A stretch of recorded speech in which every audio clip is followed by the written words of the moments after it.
Thank you. So good evening, doctors. I'm Dr. Prachi from Shield Healthcare, and a warm welcome on behalf of Shield. And thank you very much for joining today's webinar. So today, along with Shield and AgraOGS, that is Academy of Global Ops and Gynaecology, we are starting a trending task series. Today is the second episode of Trending Task Series, and Dr. Niranjan Chavan, sir, who is convener of the series, will also moderate today's session. And I'm very honored and privileged to introduce sir. Sir is a unit chief of LTMMC and LTMGH San Hospital, joint treasurer FOGSI till 2024, and vice president MOGS 2022. Sir has numerous publications, lot of awards, and he had been invited as a guest lecturer for various platforms. So with this, may I invite sir to take it ahead. Sir, over to you. Thank you very much. Thank you, Dr. Prachi. It's a proud privilege. Today we join again for the Trending Ask, that is the task series, which we are doing in collaboration with Shield Connect and AgraOGS. We are live right now on YouTube, on Facebook, and on Zoom platform. And we are going to have a wonderful session on trending topics. And I request the slide to move on. And today we have our chief guest, none other than Dr. K Shah sir. Shah sir is a unit head and a professor at St. G.S. Medical College. He was there from 2008 to 16. We all know his contribution. He has been training ultrasound to so many members, and I think more than 10,000 members have been trained by him up till now. I'm not exaggerating because I have been witness to that for more than 25 years at Sion Hospital when I joined there as a resident. And he is also the past president of Indian Association of Endoscopy, where he made that endoscopy for all, and starting from basic endoscopy to operative endoscopy. He was a president in 2013 and 2012. Well, we also know his contribution in the Indian Federation of Ultrasound, Molecular Biology, where he was the president, and of course the Mumbai Obstetric Gynec Society. I can go on and on, but I had, yes sir, but I want to just share here that when Shah sir was doing his ultrasound workshops in Sion Hospital in 94 and 95, there I met another doyen along with him, Dr. Narendra Malhotra sir from Agra, a very dynamic person. He has been kind enough to be joining us today. And of course, there was another Pratap Kumar sir from Manipal. So with this kind word, sir, I request our chief guest, Dr. K Shah sir, to guide us on this wonderful forum of task. Thank you, sir, for accepting the invitation. Thank you, Niranjan. Good evening, everybody. It's a great pleasure to be invited as guest in this webinar, which is organized by Academy of Global Obstetrics and Gynaecology,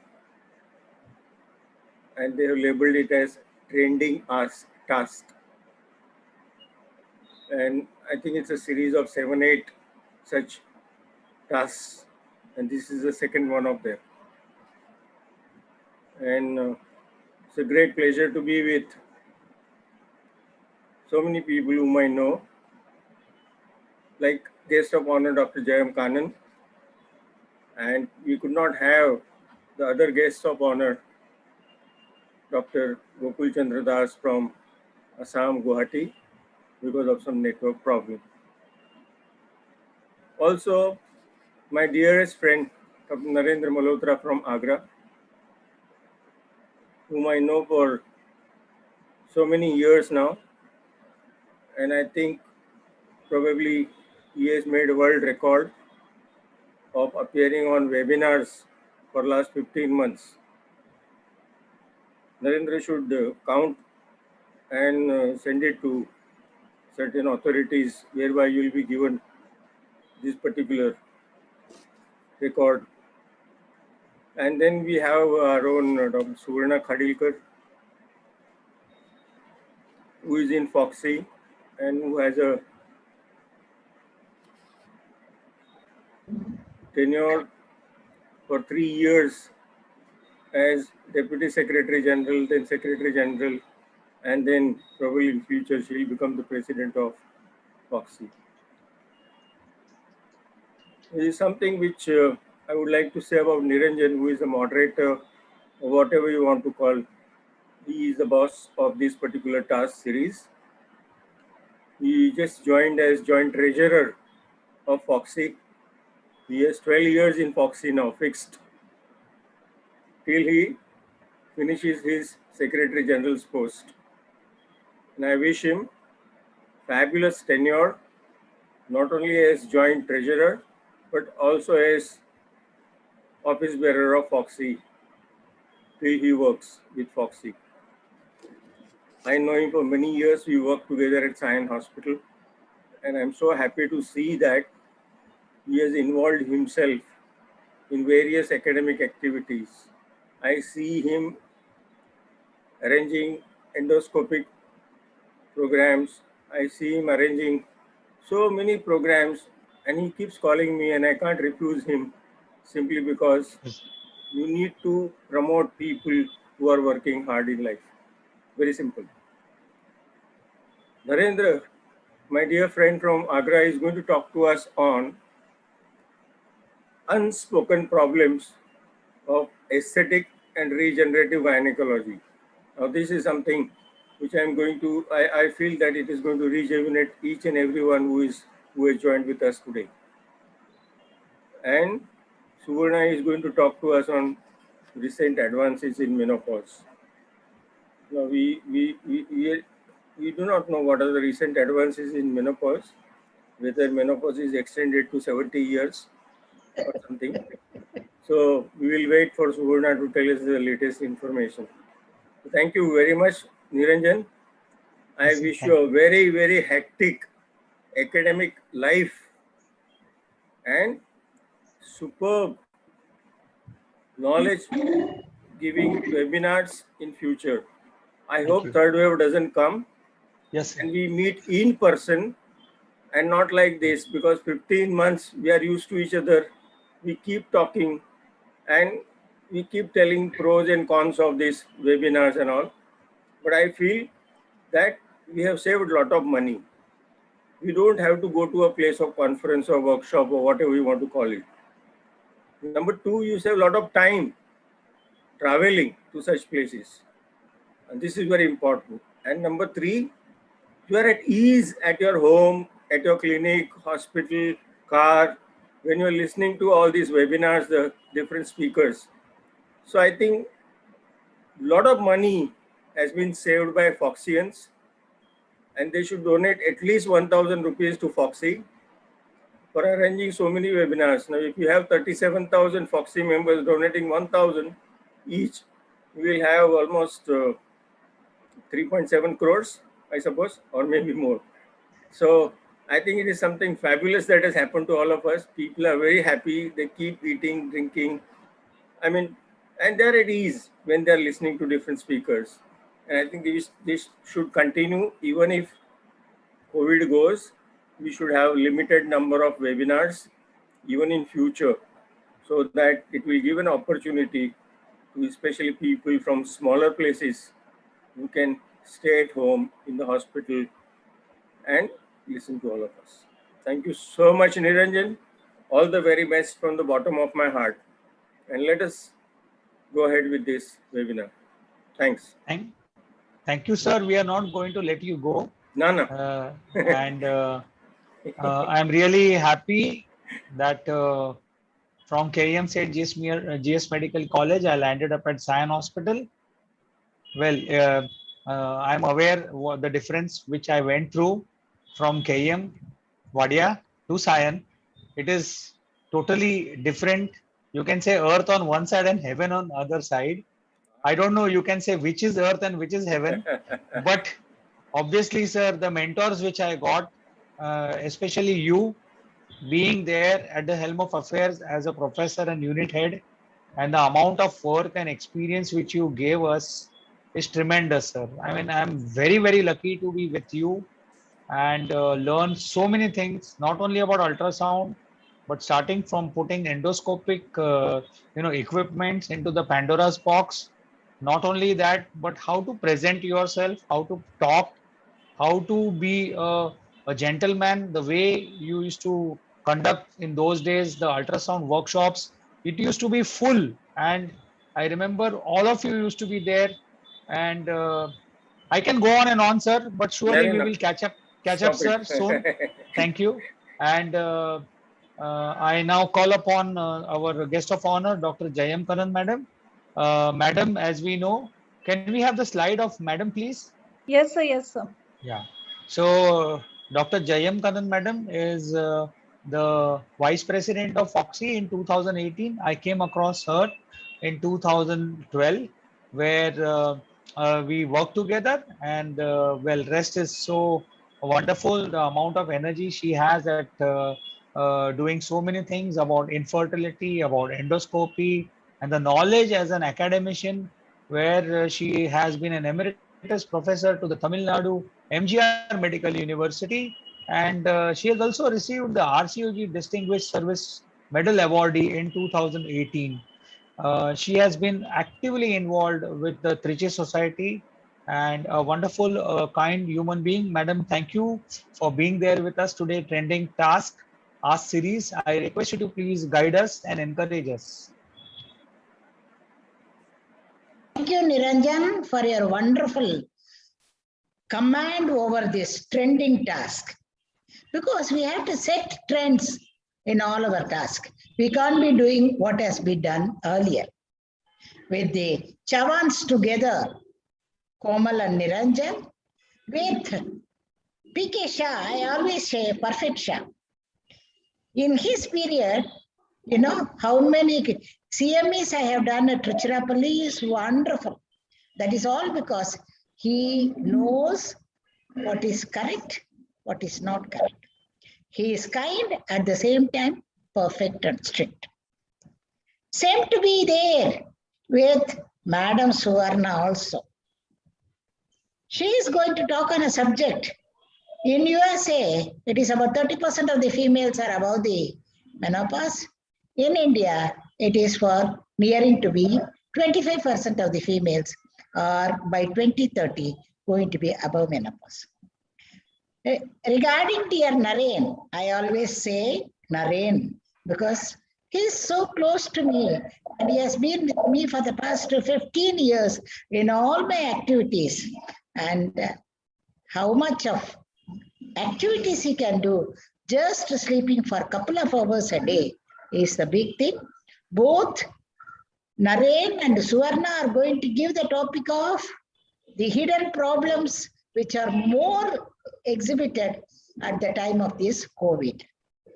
Thank you very much for this opportunity. Thank you, madam, for giving your pearls of wisdom. And without much ado, I would like to call upon Dr. Narendra Malhotra, sir, to please share his screen.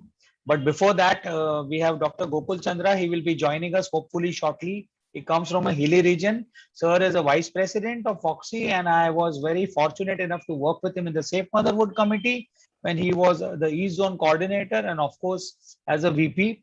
He has been the head of the department of the Guwahati Medical College, a very gentleman, human, and absolutely a great teacher, and a lot of followers with him. I'm sure there are many Northeastern who have joined us today. Well, I hope he comes back soon. Without much ado, I request now Dr. Narendra Malhotra to please share his screen. I would love to introduce him. Sir is a man of a lot of wisdom, lot of energy, lot of enthusiasm. And I request now Dr. Prachi to please stop sharing so that sir can start sharing his screen. Well, he has enthusiasm, energy, and what I can say. One more E I can add, sir, and that is he exuberates and he has a lot of passion for academics. So if you see, presently he is the president of the Indian Society of Aesthetic and Regenerative Gynaecology, that is INSAR. And we have a couple of vice presidents like Jaideep Malhotra, And there is Ragini Agarwal, madam. There are two more members who are the vice president, and sir has formed this society in 2019. Please get in touch with sir. He is an authority in aesthetic and regenerative gynecology, and become a member of INSAR. I'm sure a lot of members are there right now who have logged in, would love to go ahead. He has been also the past president of FOGSI, not only FOGSI, but ISAR, ISPAT, IFUMB, and the Agra Obstetric Gynec Society. He is also the professor at the Dobrovsky's University, and a man of multi-talented. I mean, I can just go on. In one day, he will have 4 ideas put in a WhatsApp group, and in one day, he can take out 3 journals at one given time. Sir, the amount of energy which you show is amazing, and we are just probably 10 to 20% of what you are. So thank you, sir, for accepting the talk today, and the mic is yours. Thank you very much, Dr. Niranjan, for inviting me to a topic which is close to my heart these days, because it's a new branch. And I invite you to the Indian Society of Aesthetic and Regenerative Gynecology. I have one more year as president, and Dr. Agni will take over then. And after that, Dr. Leela Vyas and Dr. Jaideep and Preeti Jindal. So today we're going to talk about her unspoken problem. A lot of people said, what is this cosmetic gynecology? So we're not going to say that it is cosmetic gynecology, because it is not only cosmetic, it's functional also. So we are going to call it aesthetic and regenerative gynecology. And that is the problems which women have, which they shy away with. And we try to bring them out to you and try to tell you how to handle these without major operations. So what are these?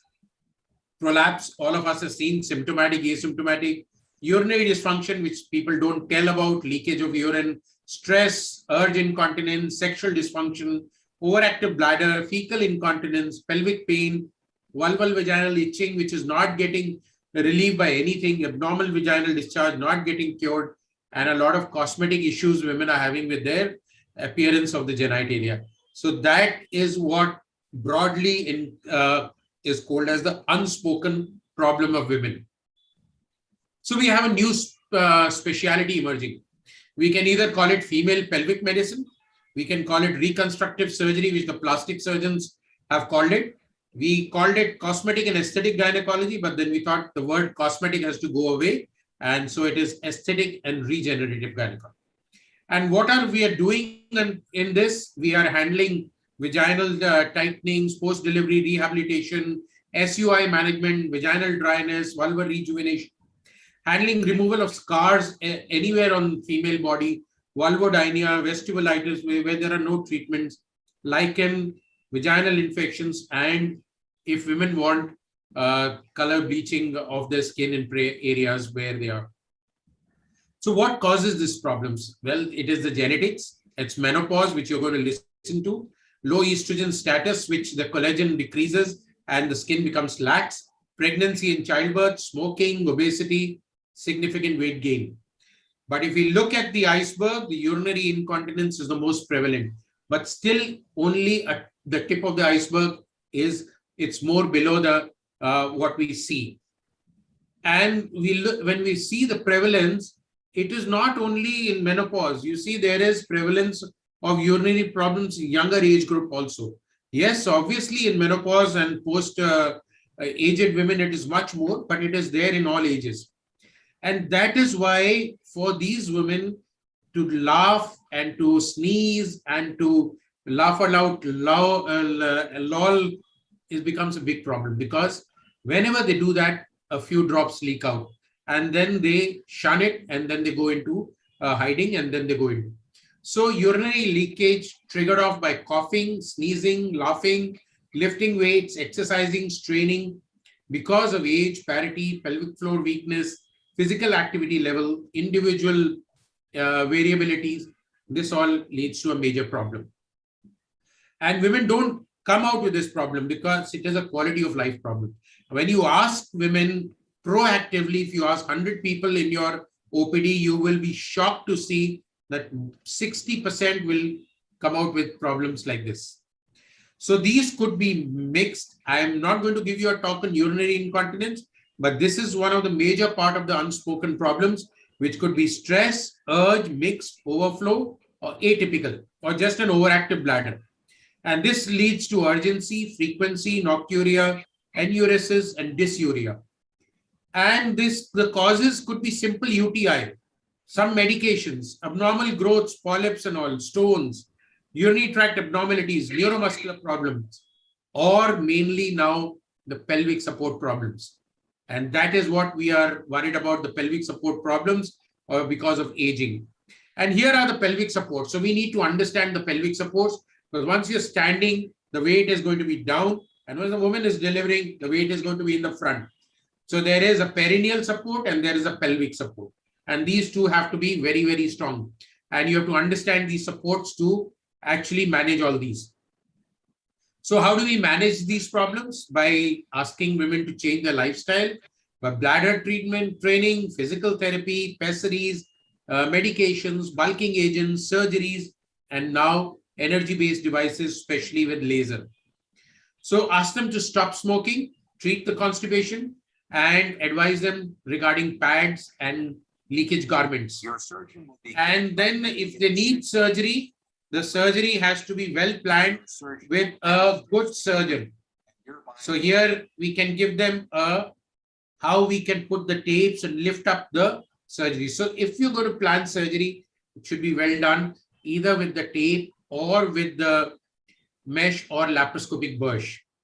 The first thing we tell women is do Kegel exercise. And what do we tell them? Sit on a bench, tighten, loosen, tighten, loosen. That is not Kegel exercise correct. It has to be done lying down, semi-flex. And if women cannot do it correctly, then you have the Kegel Master. Now, Kegel Master is a device which is available online on the market on Google. And this would strengthen the collagen here, the muscle here, and posteriorly, and also the perineal muscle. So if it has to be done, it has to be done properly. Various operations, which I'm not going to talk in detail, but all these operations have their complications.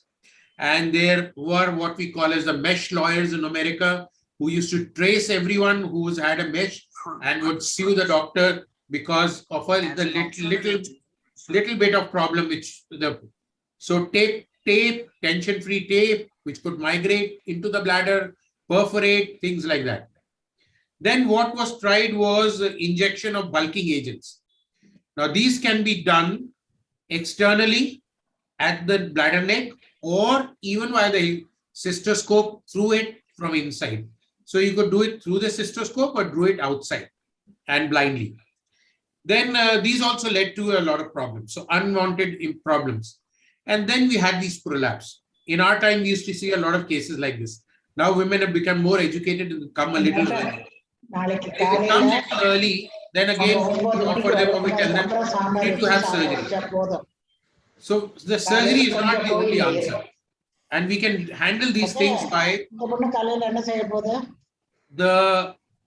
someone has got the mic on, by the laser vaginal rejuvenation or the energy-based devices.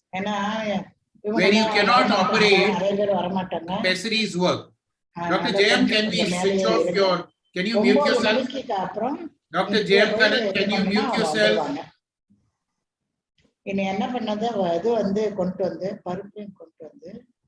So here is how you do the tapes and the meshes.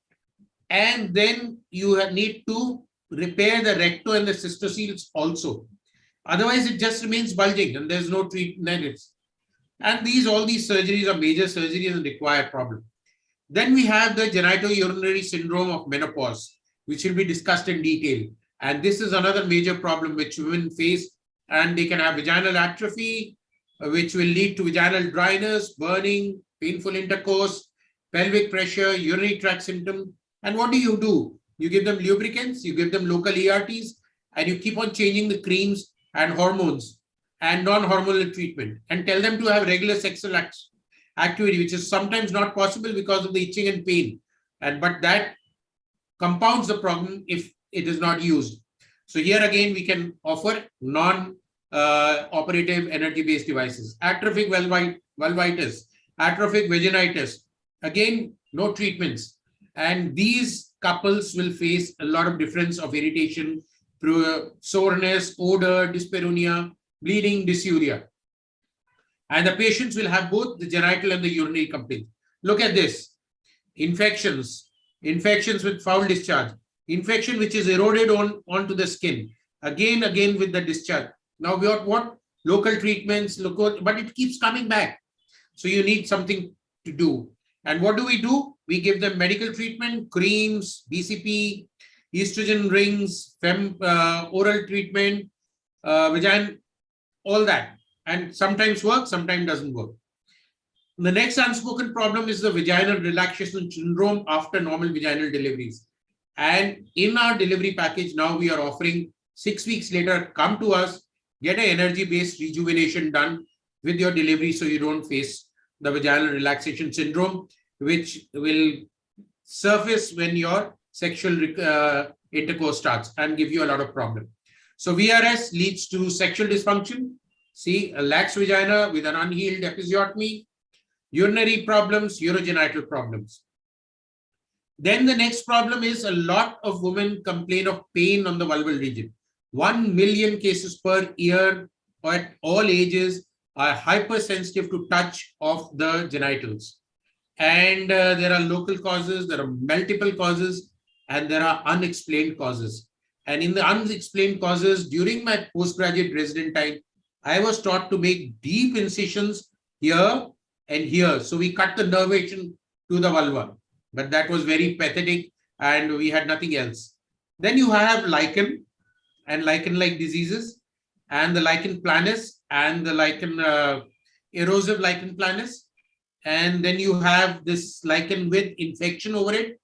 So these again, you have no treatment. Vulvar cirrhosis, these are also problems which we will see. Squamous cell hyperplasia, ectopic eczemas, eczemas and lichen simplex, which becomes chronic and the patient is in severe pain and severe distress. Benign vaginal lumps, which again needs surgery, and you can do the surgery with the same laser energy-based device of it. So what can we offer? What new can we offer to these women? Well, we can offer today non-invasive measures, that is external energy applications, CO2 lasers, erbium YAG lasers, radio frequencies, and high ultrasound, and the chairs. So you have the radio frequency, which is known as Thermava. And this is the device with all the parts. The only disadvantage of the device is that the handpiece has to be changed for each patient. And that makes it a little costly. So can be used for all these problems: loose vagina, loose labia, dry vagina, leaky bladder, orgasm problems, pain, no downtown, can be used at any age, coffee break procedure, 15 minutes, you take a break, go to your clinic, cosmetic, aesthetic clinic, get it done, be back at work. It remodels the collagen below the epithelium or below the skin, and because of heating below the skin. So there is no surface heating and you're using radio frequency waves. It just takes 10 to 20 minutes. For a full vagina, only 30 minutes. And all these seals, cystocele, rectocele, orgasmic dysfunction, labial, all can be done.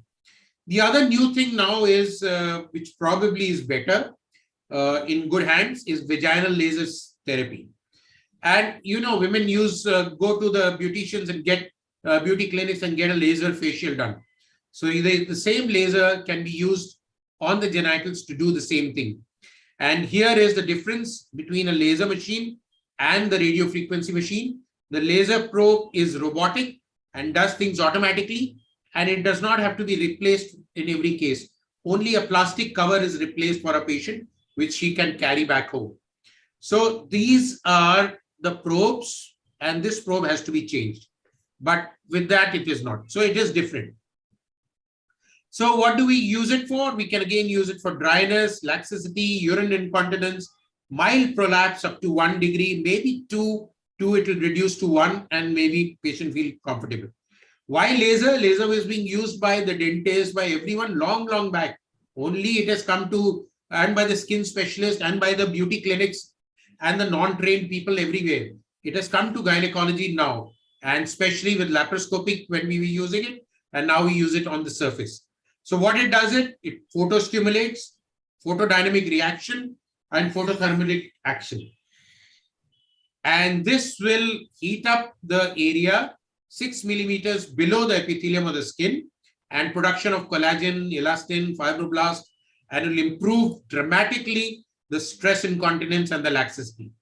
You can use the erbium laser, which a lot of Indians are using, and it is as good as the CO2 laser. We are using CO2 laser. Erbium was first used in the center in Indore by Dr. Vidya, and she has a great experience and great thing. We are using fractionated carbon dioxide laser at Kolkata, Bangalore, Jaipur, Agra, Surat, Nasik, about 20 centers in India now. And we've got a collaborative publication also on how it helps. What it does is single laser beam is split into 80 microbeams by a splitter, laser beam splitter here. And this is applied to the skin, to your face, to the scars, to the moles, to anything. And then it will penetrate through the skin by micro holes and heat up or cause inflammation 6 millimeters below the surface. It does not damage the surface. So no pain. And it will go and heat up the area. So it will cause thermal damage, superficial shrinkage, deep aseptic wound, and then the collagen will remodel, new blood vessels will develop, and the vagina, vulval area, face area, wherever you're using it, on the breast, on the abdomen for skin tightening, wherever, it just improves. So immediately the patient will have a little bit of edema and chemical mediators, and the collagen will shrink. So immediate tightening will be felt. And then in 30 days, the fibroblast recruits and remodeling occurs. And you do a second sitting in the 30 days. And then you do the third sitting after 30 days. And then you do a memory sitting after a year. So that is how the collagen remodelation occurs with these lasers. And these are, after that, I've done a colposcopy with this, which comes with the machine. And these are the micro holes which are there. Now, through these micro holes, we can also put PRP. So if the condition is bad, you do this and then smear the vagina with PRP. And that PRP diffuses through this and causes healing much better and much improved. So this is how it looks immediately. And this is how it will look after 2 weeks of the vulval, the vaginal. And this is how it has grown. You see the fibroblast and the collagen remodeling. And when you do a histology post-laser treatment, neovascular, the blood vessels which are not there, that have come, it was totally atrophic. And then the epithelium has become rich in glycogen and new blood vessels have come. So histologically proven, and it is very safe. How it works, we have this machine and we have these, we have settings on the machine which can go 360 degrees for the whole of the vagina. Or if you want to do only for SUI, you put it on SUI, you adjust the joules, the energy, and then we give 5 passes. Usually 3 are required, but we give 5 passes in, out 1, in, out 2, in, out 3. When you come out, when the laser beam come out, because the vulva is a little bit more sensitive, the energy is reduced there. And that you can set. See, you can set it. And you put the plastic cover over the probe and you fix it. And the probe inside will rotate. And then that is it. And it will automatically measure the length of the vagina. And then we put this second plastic, which is a protective, so it does not injure the outside vulva. And then here we are doing the setting, whether you want to, and that's how it will rotate. You see, it will go in rotating and it will come back rotating. And that is robotic. And here we are setting the energy for outside and inside. And we are setting whether we want it fast, slow, or medium. And that's how simply you can just set it. And here the energy is being set around 70, 80, because that much is required. You can do it on low energy. Outside, you set it for less than 10, because you don't want the patient to feel the pain outside. Inside, there is no pain. And then you have to, first we do the colposcopy, and the colposcopy camera is there. And we don't use water because laser will burn the water. And you see, first we look at the vagina, everything is healthy. Then we keep it here and the outer guard is here. And then we press the button so it goes in to measure. See, the probe is going in to measure the length of the vagina, and it will come back and it will mark there and you give a beep. And then we do the start button, and we have laser button on the foot switch. So once you have done the measurement and all, which takes 1 minute, you have the lasing foot switch on your foot.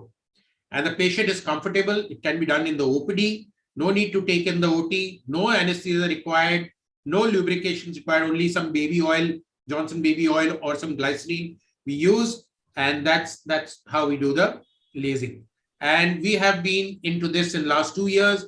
And we now have training classes.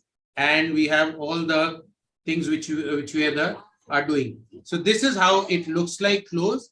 And these are the equipments which are needed. And we are doing it in cases. So it's a very hygienic procedure. There are 3 sizes available. If it is tight, thin vagina, you can use the thinner probe and the handpiece. So you have the FemiLift probe, you have the slim probe, you have a FemiLift smart probe, which is automatic. You have the FemiTight for tightening of the external.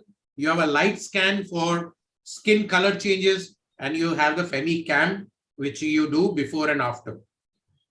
Our protocol is lidocaine, a little bit on the introitus. That's where, because that is where the little bit of pinch will be seen, and inside is only glycerine. Inner part, the 25 zones, 3 passages is minimum. We are now going up to 5, so to get immediate relief. And that is how it will go and rotate and heat up all through the 360 degrees of the vagina. And 360 pattern. And you can do it the same with the erbium. Now, this is the erbium or the Mona Lisa, and they have a different guard, and that's a guard, and they have the different robotic. And see, the laser beam starts and then it rotates, or you can buy the manual probe and do it manually, pull and rotate. That will be a little cheaper, but if you buy a robotic probe, it's much better. So these machines are, or these energy-based devices are a big boon. And lots of studies now, it helps in urethral support, it helps in improving vaginal flora in postmenopausal women, lightening of the skin, wrinkles. People want wrinkles to be removed here. Yes, we have this probe which can remove all the wrinkles, and the skin has become dark in some areas and you want it lightened. Yes, that can also be done. This was my first study which is published, 6 months. Now we have a collective, that time we had a collective experience of 200 cases. Now in our own center, we have our experience of 200, and that study has gone for publication. Obviously, like any other device, nothing is 100%. Counseling is required. History is required. You cannot reduce grade 3 procedentia or prolapse. You cannot treat that. You must know that. If there are active infections, not to be done. If there's cancer, not to be done. Pregnancy, not to be done. Recent vaginal injury, not to be done. Otherwise, it's an office procedure. It takes only 15-20 minutes. Where else we can use these machines? To remove stretch marks anywhere.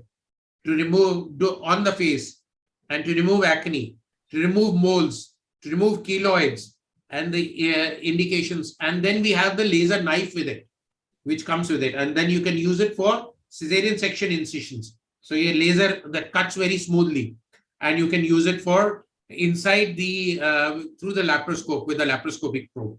So again, to conclude, vaginal tightening, post-delivery rehabilitation, vaginal dryness, vulval rejuvenation, scars, vulvodynia, vestibulitis, lichen, vaginal infections, bleaching, her unspoken problems.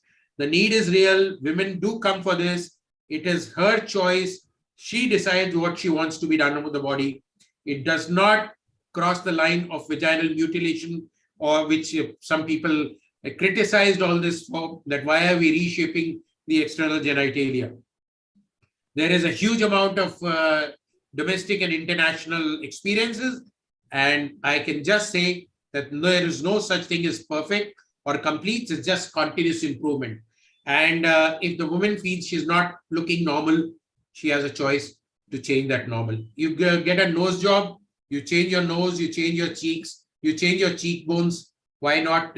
You can do it with your breast shapes, with the abdomen shape, and with the genital shape. So thank you very much for asking me to initially tell you something about the new specialty which is with us now here. It's not coming, it is already here. Thank you, sir. You are here. That means it has come in India. And the quality of the teaching which you have been doing for so many years, this avenue is a very different one. And I'm really amazed that today you have gone and told us how best as a gynecologist we can go in cosmetics, aesthetics, and surely give the best to all those women who have delivered with us or who have taken infertility treatment, who have been with us for probably more than 1.5 to 2 decades. And once they go in menopause, where Suvarna Khadilkar is going to wait and tell us a lot of things. We have this aesthetic vaginal gynecology being there, and that's what they feel so comfortable that at the end of the day, I have a complete gynecologist who is not only as my obstetrician, has given me the best of treatment in my various phases of life, starting from an adolescent girl when she came to you, when her mother brought to you, she got married, she had children, and then she had all these problems. So the amount of teaching which you have done is amazing. So if you ask, and if I may ask you, as a basic gynecologist, I have finished my MS. I am at the crossroads to start my private practice, and I need to know that whether I should go for endoscopy or for infertility, and or whether I should do ultrasound and take training from Dr. K Shah, or whether I should go for aesthetic gynecology. Sir, you are the right person to guide us on this issue. And what are the costs for the training? Where do they take place? And how best they can approach you? And are there continuous medical education on this field? So very good question, because youngsters, after doing their MD, MS, they are just hopping from center to center. 6 months IVF, and then they feel they cannot do it, too expensive, too much team. They go to obstetrics. I cannot do it because night calls. I have a small child. I'm married. I have to look after my sick mother-in-law. I've got family problems. Laparoscopy, it requires a lot of skill, a lot of learning curve. Ultrasound, yes, it is easy, but then there's always going to be a ultrasound clinic versus you because of the medical legal problems. And general gynecology, well, you can sit and do a general gynecology and be a GP. So it is a difficult decision. So here is one specialty which after learning, you don't have night calls. You're not going to be you're going to be very busy, I'm sure, because if you do it right, then everyone will come to you, and it's not very difficult to learn.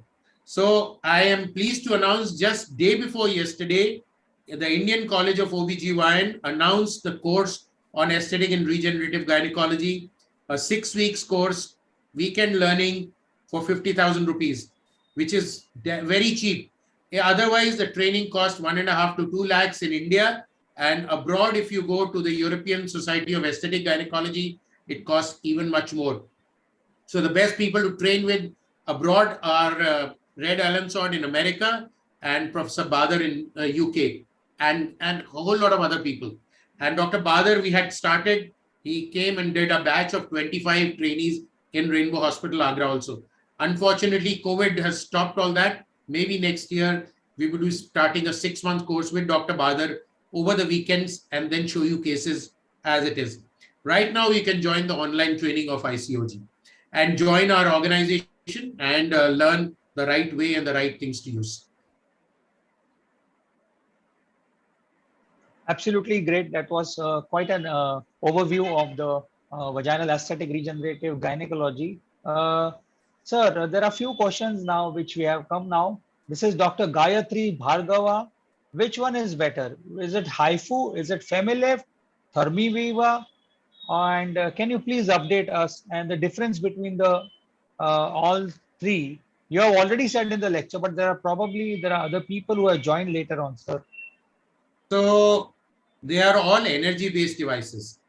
They all work on the similar principle of heating, causing heating and aseptic wound.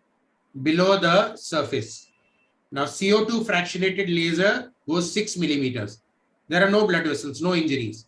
The erbium laser goes to about 4 or 5 lasers. So that is the two lasers we have. The HIFU is high frequency ultrasound, that goes to 3 to 4. ThermaV is radio frequency, again 4 millimeters. ThermaV, the probe has to be changed for every patient, and that makes the treatment cost expensive. So with every woman will have to buy a separate probe, which is 25,000 rupees extra, plus the doctor's fee and all. So each sitting would become very expensive. And the results in the good hands is almost same with all of them. In the best hands, Professor Red Allensod in USA has produced the best results with ThermaV, and Professor Badar in UK has produced the best results with FemiLift. So it's your choice. And Dr. Vidya with the Mona Lisa, the erbium laser. So it's up to you what you learn it. It's like a car. You will reach the same place, whether you drive a Mercedes or a Maruti. Yes, sir. Yes, sir. I think Dr. Narendra Malhotra, we have lost the touch with him, but there are few questions which are there. In the meantime, when sir joins us, we will be asking him the questions. Sir, I think we will wait for half a minute till the time whether sir can join us back. So with this, we are going to go ahead now with the topic of menopause, and I have a most beautiful and dynamic my colleague from Mumbai, Obstetric Gynec Society, and my contemporary and my senior in FOGSI, none other than Dr. Suvarna Khadilkar. Dr. Suvarna Khadilkar, madam, is a professor and the head of the department at the Bombay Institute of Medical Sciences, which we commonly and most popularly know as the Bombay Hospital. She is also the Emeritus editor of the JOGI, famously the FOGSI journal, and presently she is the secretary of the Mumbai Obstetrics and Gynecological Society. She has also held a lot of presidentship, that is the Indian Menopause Society in 2017, the Association of Medical Women of India, Mumbai, as a past president. We all know her favorite topic is menopause. She has written, edited more than 100 publications and 12 books, won several prizes and awards. I can go on and on, but without much ado, I would like to request her to start her lecture on recent advances in menopause. And I'm sure Dr. Narendra Malhotra will join us and we will get back to him with the questions. Madam, the floor is yours. Please go ahead. Thank you so much, Dr. Niranjan. At the outset, I want to really thank you for your wonderful initiative that you have taken. And I thank AgraOGS and the entire committee inviting me for this prestigious lecture. And it's my privilege to be on the same forum as my teacher and my senior, Dr. K Shah sir. I have been lucky to have him as a teacher, even though he was not in JJ Hospital. But believe me, whenever I used to attend his lectures, it was really like I used to take notes, and I have kept those notes even today. And he used to be so systematic in teaching that I remember his lectures even today. And I'm sure like every other my colleagues from JJ and all the hospitals feel the same. Sir, thank you so much. And he's always very helping, very cooperative, and absolutely master in ultrasound. You can say he has been doing so many workshops and programs. Dr. Jayam Kannan, thank you so much for saying kind words for me. And it was, I have enjoyed your hospitality in your conference, which you had organized many years back. I think it was called Dakshin, if I'm not mistaken. It was a fantastic conference you had organized. It's very nice to have my co-speaker, none other than Dr. Narendra Malhotra. He gave such Sir is back. such an enlightening. Sir is back. Yes, Yeah, sir. sorry, So the internet got connected. Continue, Sir, Suvarna, please. sir, with Suvarna's permission, just two questions. I'm sorry let because I me don't at want to least keep you praise waiting. Dr. Narendra Yes, and yes, then yes, yes, yes. So, Dr. Narendra, it was a fantastic lecture and something new that we are getting to learn. And you all always come up with something out of the box, and that is really fantastic. And now it's become a science, and there are societies on this field. So, I enjoyed your lecture. And I think other chief guest has not joined, but Dr. Gokul Das also has been a very, very senior and very, very brilliant FOGSian. Thank you so much. And now I think you can go ahead with the question answer with Dr. Narendra. Thank you. Thank you, Suvarna, for being so kind enough and to be there at the time when, sir, we lost the connection. So just two questions. One is the cost of FamiLift that has been asked by Dr. Anjana Jain. And one more question is from Sanjana Mahesh. Do laser help in abdomen lifting? So, FamiLift machine costs something around 45 to 50 lakhs, I think, with all the probes. The new one, the robotic one, which can do all the dermatology things. So it is better to have in your hospital a dermatologist attached, so you can get back the return of investment. Because only doing gynec work, you might not. It is an expensive machine. So if you have a dermatologist and do it for the face, for everything, and yes, it can do breast lift and abdominal lift also to some extent, not dramatically, but non-surgical breast lift and abdominal lift is being tried. Can do it, just tightens the skin, that area, and burns off all the fat below. Thank you. Thank you so much, sir. I'm sure many of the viewers who have, I would like to tell, we have got more than 2,500 viewers which are logged in on Zoom, on Facebook Live, and on YouTube. And they are really amazing to see. I can see Dr. K Shah's hand being fingered. Sir, yes, please, please Naren, go ahead with your comments. Naren, yes, sir.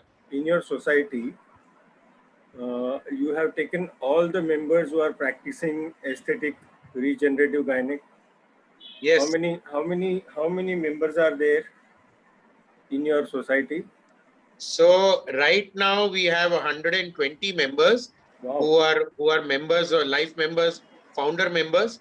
There are 35 who are practicing some sort of aesthetics. There are some dermatologists also, and there are some cosmetic surgeons also. So we have these people initially. Now, because of COVID, we could not do our annual congress. We could not do the workshops. So we could not spread but we did a lot of webinars on it, and people are showing interest. It is a new branch.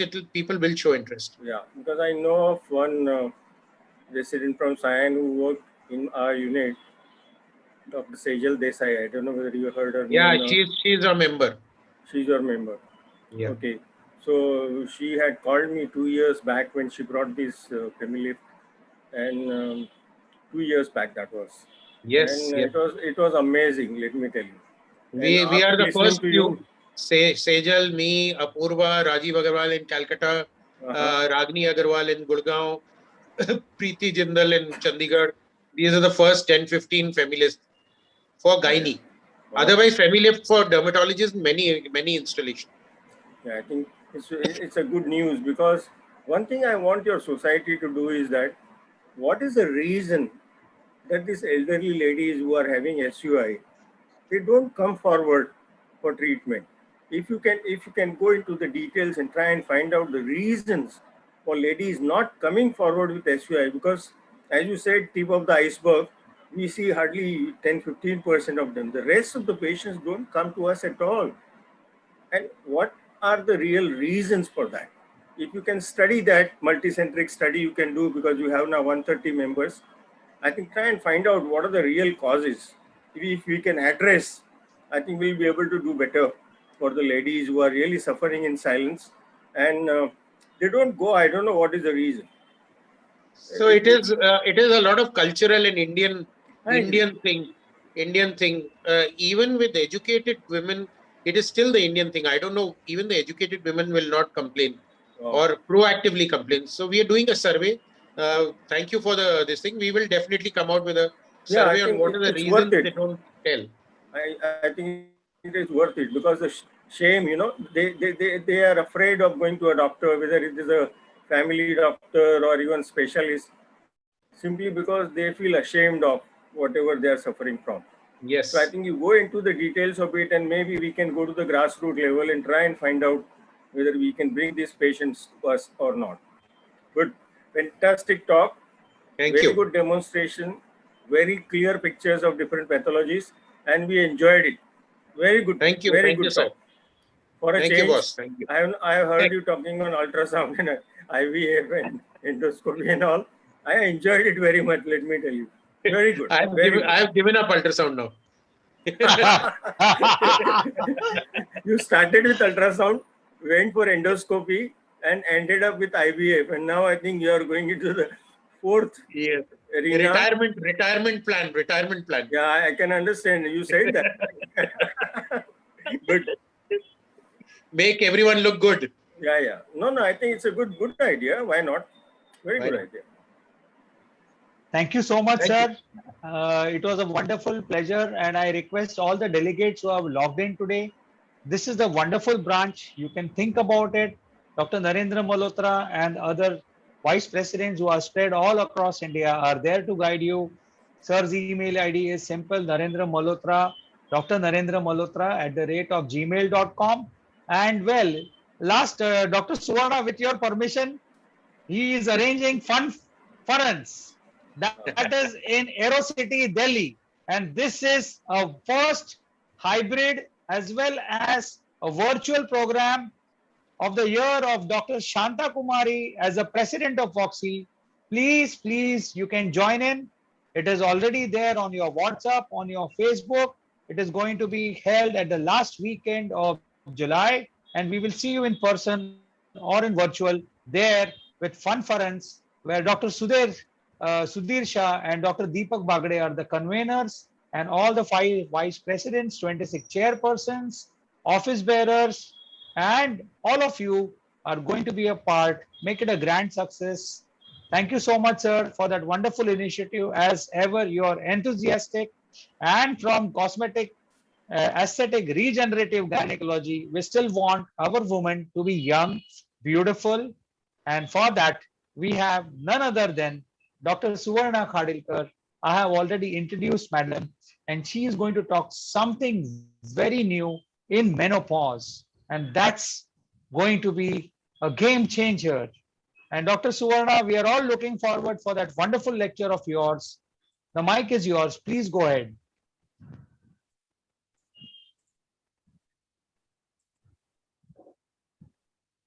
Okay. Am I audible? Yes, madam. Before that, I want to introduce Dr. Suvarna Khadilkar. Already I have introduced you, madam, before Narendra Malhotra has come. But there are few things I want to add here, where she is also the treasurer of FOGSI when she was in 2018-21 and editor-in-chief of JOGI from 18 to 21. And we have her as the president of Association of Medical Women of India, that is a Mumbai branch. I think you already said, Niranjan, later. Yes, okay. Madam, please go ahead. So, thank you. Thank you so much, and I'll straight go for the talk without wasting any more time. I think you are very much hopeful that something very, very dramatic and new and recent things I'm going to say, but such things don't happen in the field of menopause. It is, only the breakthroughs happen for little on a negative side, which we have all of us have witnessed in 2002 when WHI trial came. Otherwise, we were giving hormones left, right, and center to every menopausal woman, and then we changed our concept for giving this. So we will see how and what new things are changing, new concepts are changing, that we will just soon see in this lecture. What is the current scenario? If you see the needs and practices, if you want to see how much is the requirement, as already Dr. Jayam Kannan said, that the total population of India is 1.21 billion, and 48.46% of women are contributing as to the total population of India. So, you know, the projected world population is also going to be a 9.6 billion. So you can see the magnitude of women and who are going to age. As we can see that by year 2025, 22% will be above 50 years. And by 2050, 33% will be above 50 years. So we know what are the needs and what is the magnitude of needs. And why are we so much talking about the needs and practices? The reason is that there are three major killers in beyond menopause. That is, one is major cause of death is a cardiovascular disease, and burden of low bone mass is as much as 62% at 60 years and 80% above 65 years.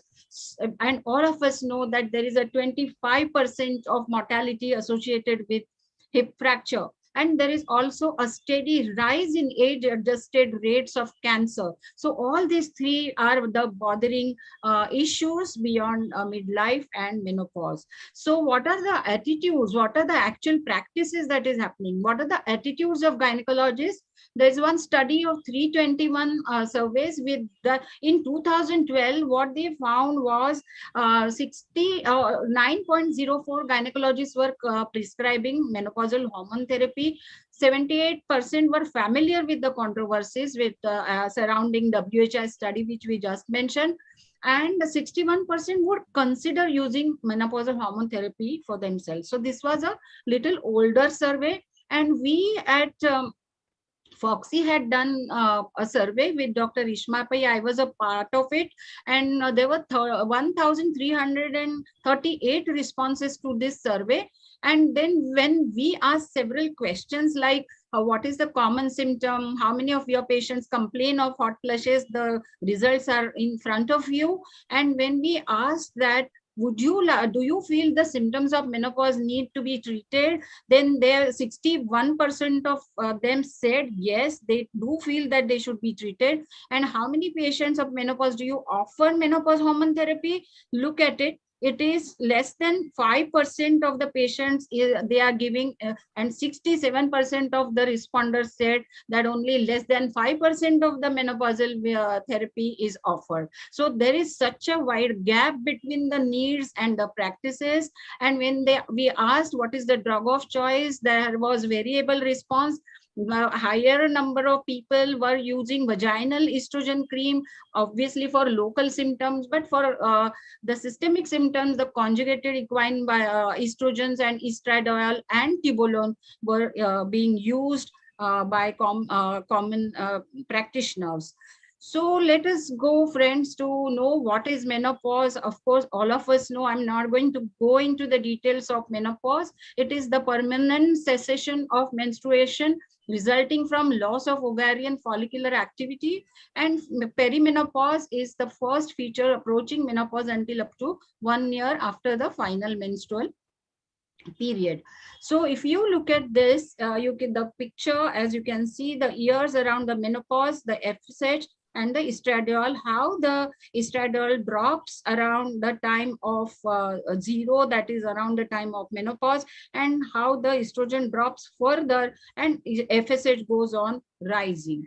So menopause comes in phases. It comes in premenopausal phase. You find that women have regular cycle, fertility is maintained. Even perimenopausal patients, we have irregular cycles, may have symptoms, and fertility has suboptimal.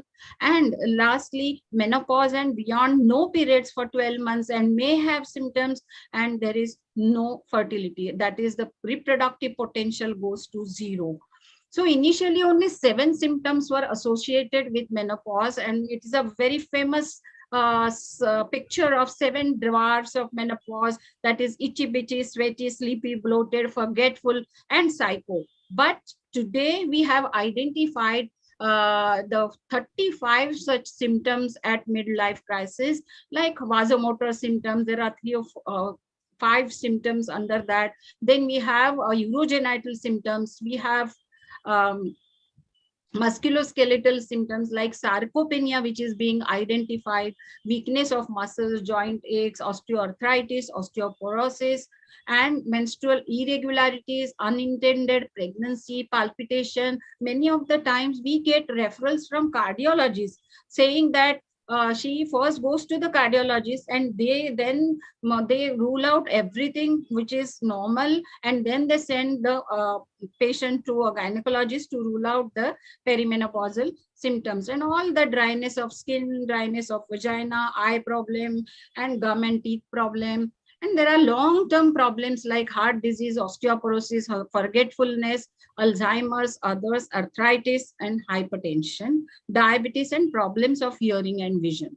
So other long-term problems like metabolic diseases, increased risk of cardiac disease, hypertension, diabetes, and loss of memory. So these signs and symptoms during and after the menopausal transition, as you can see, this is the time when the menopause comes in. The vasomotor symptoms can come right from 40 years to 50 years. The incidence goes on increasing, and it just see that beyond 60 years also, some of the menopausal women do have vasomotor symptoms and sleep disorders. They have urogenital atrophy little after menopause, perimenopausal age little earlier. Osteoporosis and atherosclerosis also starts around the same time and goes till as the age advances with after menopause, and menstrual disorders, of course. So who manages menopause? It is the first point of contact usually must be gynecologist, but many a times, as I said, they go to ortho for backaches, they go to heart cardiologist for palpitations and some funny cardiac symptoms. I have seen referrals from psychiatrists who have got patients who have undergone treatment for depression, and there are many, some of them have even gone to the severe depressive symptoms and suicidal tendencies, and after that they realize that whether this is because of menopause, and then they refer the patient to gynecologist. So usually the first point of contact should be a gynecologist. So what are the various management options that are available? The first and foremost, which is always we say that the counseling, diet, and exercise. Then non-pharmaceutical cognitive behavioral therapy, which is these two are very, very important and the first line of management for all the menopausal women. Common indication of hormone therapy like estrogen, progesterone, and combined therapies and tibolone are symptom relief, urogenital atrophy, and for the bone health. So this is where hormone therapy will be important. So there are certain dilemmas associated with management of menopause with these different options. So this is what in 2002 WHI trial had a lot of revolutionized the way we used to manage the menopausal women, because they reported increased incidence of stroke, breast cancer, myocardial infarction, and decreased risk of colorectal cancer and hip fracture. So these two were the benefits. However, the risks outweighed the benefits, and worldwide the trial was stopped after 5.2 years, and worldwide everybody stopped prescribing menopausal hormone therapy. So what are the important points to consider? But today the concepts have again changed. There are many points which have been put forth. There are many flaws of that particular trial that we have understood now. So these are some important points to consider. If at all we want to give menopausal hormone therapy, when to start, which molecule, what therapy, how long do we give, and when to stop.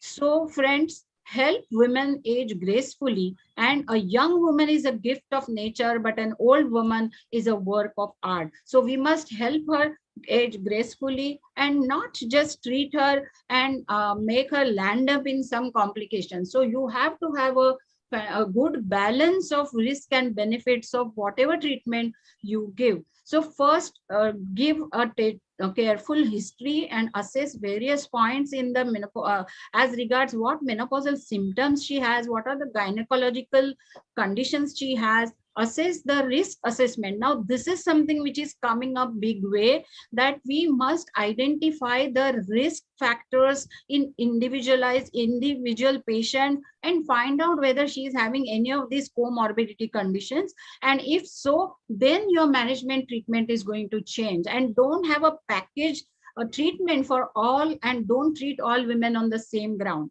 So you have to first find out the risk profile of the patient, family history of various comorbidities, and what currently medication she is taking, and what are her social and personal problems, whether she is having addictions of tobacco and alcohol.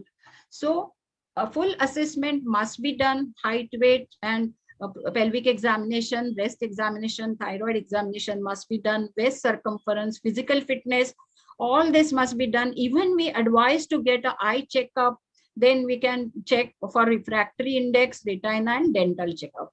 So we have assessments done which you generally ideally would like to do, that is complete blood count, and then urine test, fasting blood glucose, lipid profile, TSH. Many women at this age do have a deranged TSH, and they develop hypothyroidism, papillomastoid smear, transvaginal ultrasound, and mammograph individualized after 40 years. This is in one slide. You can see what all things you must do. The health check at menopause. If a patient comes to you, the breast examination, ultrasound, bone mineral density with DEXA, check her blood pressure, do her blood test, pap smear test, and waist circumference. So treatment options can be either hormonal treatment or non-hormonal treatment. The age-old, time-tested estrogen therapy is still the best. And even today we have the estrogen therapy, which is the best to tackle the symptoms. But the concepts have changed, that we had a universal way of giving estrogen to all, but today we give only patients who are symptomatic, and those who need, you must give the hormone therapy. But do not hesitate, when the patient needs, go ahead and give the therapy. So estrogen, progesterone combination, then androgen therapy, and others like tibolone, that is the selective tissue enzyme receptor regulator, which is also a very good drug for treatment of various symptoms of menopause and other bone health and breast health. Then raloxifene is one option. Bazodexifene along with estrogen, that has come as a new molecule, because this is a fourth generation of SERM, bazodoxifene with, if you give estrogen along with it, then the the main drawback of group of SERMs drug is that it precipitates the vasomotor symptoms. So bazodoxifene can be given for improvement and prevention of the osteoporosis. But if you give estrogen along with it, then all the symptoms that can be taken care of. Now, the last drug, which is the newest, latest addition, which is the ospemifene, which is the only licensed drug for dryness of vagina and vulvovaginal atrophy and dyspareunia. So, non-hormonal therapy like venlafaxine, propranolol, clonidine, gabapentin, vitamin E, and certain phytoestrogens and others can be given. So counseling, as we'll see one by one all these therapies, counseling is addressing women's questions and concerns, providing her all types of educations. I have a full chart ready in my clinic, which I show to the patient and let them go through it, let them study at their own. When they are waiting in the waiting room, they can go through it and they know what is exactly menopause all about, and what all tests can be done, and what how they can be treated. So enhancing her confidence in decision making. If therapy is chosen, then patient and clinician should agree with the goals, risk, benefits, whether they are short term or long term.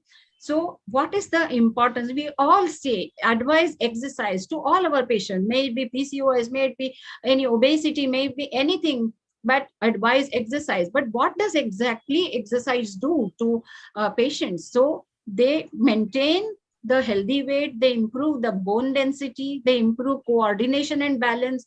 So a less number of times you will have a fall, which leads to fracture. So if you don't fall, you will not have a fracture. So improves the muscle strength and joint mobility, improves the lipid profiles, it improves the genitourinary problems, It relieves depression. All of you must have seen, if you do exercise, it gives you a sense of well-being, and it induces sleep. So these are the advantages of exercise in menopause. All these are going to be beneficial. Combinations of exercise, diet, yoga helps the postmenopausal women to increase a metabolic rate and maintain a healthy weight. So social interactions help postmenopausal women to improve mood, relieve depression and anxieties. So what about complementary therapies?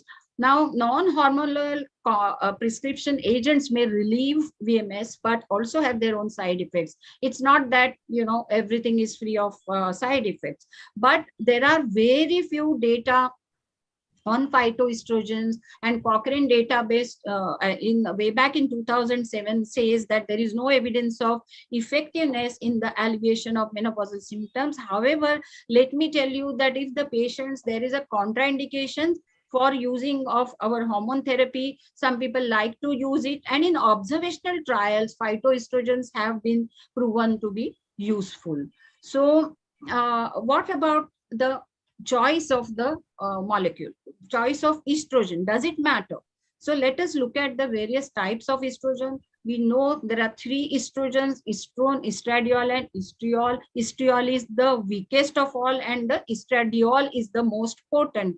So 17 beta estradiol is very close to the estrogen produced by ovary. Estradiol valerate, there is a slight modification of the natural molecule. It metabolizes in the liver and to 17 beta estradiol. So it is better to give 17 beta estradiol, and then the load on the liver will be less. Conjugated equine estrogens are time tested, have been used for several years, and they have a much lower propensity to induce hepatic adverse effects than the synthetic estrogens. And synthetic estrogens are not to be used because they are very, very highly potent with regard to adverse hepatic effects and other potential secondary risks as compared to the molecules used for menopausal hormone therapy. So if you see that estrogen used in MHT can be 17 beta estradiol, the ultra low, low, standard and high doses are given here. Your today's dictum is that use the estrogen in progesterone in the lowest possible dose for the shortest possible period to minimize the side effects and risks associated with it. So the estrogen dose counts dose of 0.625 milligram of conjugated estrogen generally is considered equivalent to 5 to 10 micrograms of ethinyl estradiol. So always use either low or ultra low, whichever alleviates the symptoms, choose the molecule. Effects are, obviously we know that it has a very good, very much proven effect on the bone, and they have positive effect on the bone mass, and they prevent the have the action on the osteoclasts. They prevent the actions of osteoclasts so that they will prevent the resorption of the bone, thereby they improve the bone health. They also have positive effect on the lipids. They have slightly lower, they decrease the low, slightly cholesterol levels, but HDL is increased and LDL is lower. So estrogen plus progesterone can have reduced, there is a decreased bile acids biosynthesis, so there is a decreased incidence of colonic cancer. 17 beta estradiol, we have already seen they are available for administration via different routes and most physiological form of estrogen available. Now, North American Menopause Society have said that for women at increased risk of VTE who request hormone therapy, prefer not to give if at all they insist and they require, then prefer a non-oral route of therapy at the lowest effective dose, which is recommended, and only when there is not, even the non-oral route is not contraindicated. Hormone therapy increases the VT risk by 2-fold, and transdermal ET and natural progesterones do not have this effect, so they are considered to be safer. If you compare the equivalence of doses of different formulations of estrogens, the oral, transdermal and vaginal, You can see the dose equivalent of conjugated is 0.625, 17 is 1 milligram, ethinyl estradiol is 0.005. So it is so potent, so it is avoided for menopausal hormone therapy. And these are the patches, and that is the gel, and vaginal is 0.3125 conjugate, and 17 beta estradiol is 0.5. So these are the various dosage, and transdermal hormone therapy does not modify markers of coagulation, more favorably effect on serum triglyceride, does not increase the incidence of stroke. So the recent literature supports a use of menopausal therapy which can be given transdermally rather than orally, and it eliminates the hepatic first pass metabolism. So much lower doses of hormone therapy will successfully alleviate the symptoms. It provides a more consistent level of hormones, and there is no increase in ACE-BG, and thus do not reduce the bioavailability of the testosterone. So it is useful in women with even diminished libido. So what are the other preparations of transdermal, like patches? Then we have pessaries, vaginal pessaries, we have creams, and we have gels. This is a video, but unfortunately it is not playing, but this is a video which had shown how to use the estradiol spray, which is available 0.06%. 1.25 gram per day is the single approved dose for the treatment of moderate to severe vasomotor symptoms due to menopause. So estradiol gel, the 1.5 milligram per 2 meter dosage is the dose. For mild symptoms, 2 meter doses will be enough. Thus, the tube will last for about 26 days. Now, these are the serum levels of estradiol and estrone with different doses and different routes of estrogen. If you can compare, the oral estrogen reaches 30 to 50 estradiol level. The transdermal also reaches approximately same. 17 beta gel in fact reaches higher, and vaginal local formulations after 4 weeks, they do not reach as high as the other transdermal preparations. So that means they will not have the systemic side effects. So what about the progesterone? Does it matter which choice of progesterone it is? It is unfortunate that since 1960, when the estrogen was being used, it was used only alone. And even non-hysterectomized women, it was being used. Then we identified that it can cause endometrial cancer. So it is as late as 1980, progestin was added as a sequential regimen. And in sequential regimen also, there were increased incidence of cancer. It was first adopted in Europe, and then in the US for continuous combined regimen was adopted. Then this is the progesterone. It has to protect the endometrium. It should not reverse the positive effect of estrogen on the cardiovascular system. So which are these progesterones which are helpful? Now, MPA, if you give at high doses, for cyclical administration, because you cannot give estrogen alone, it will cause hyperplasia when the uterus is intact. So MPA at lower doses for continuous combined regimen, and there was no such effect of on cardiac benefit. So the MPA at lower doses was better. Then androgen derivatives like norethistron all have definitely a high detrimental. So do not use those progestins. But the retroprogesterone or the dydrogesterone is one such progesterone which does not reverse the beneficial effect of estrogen. So currently,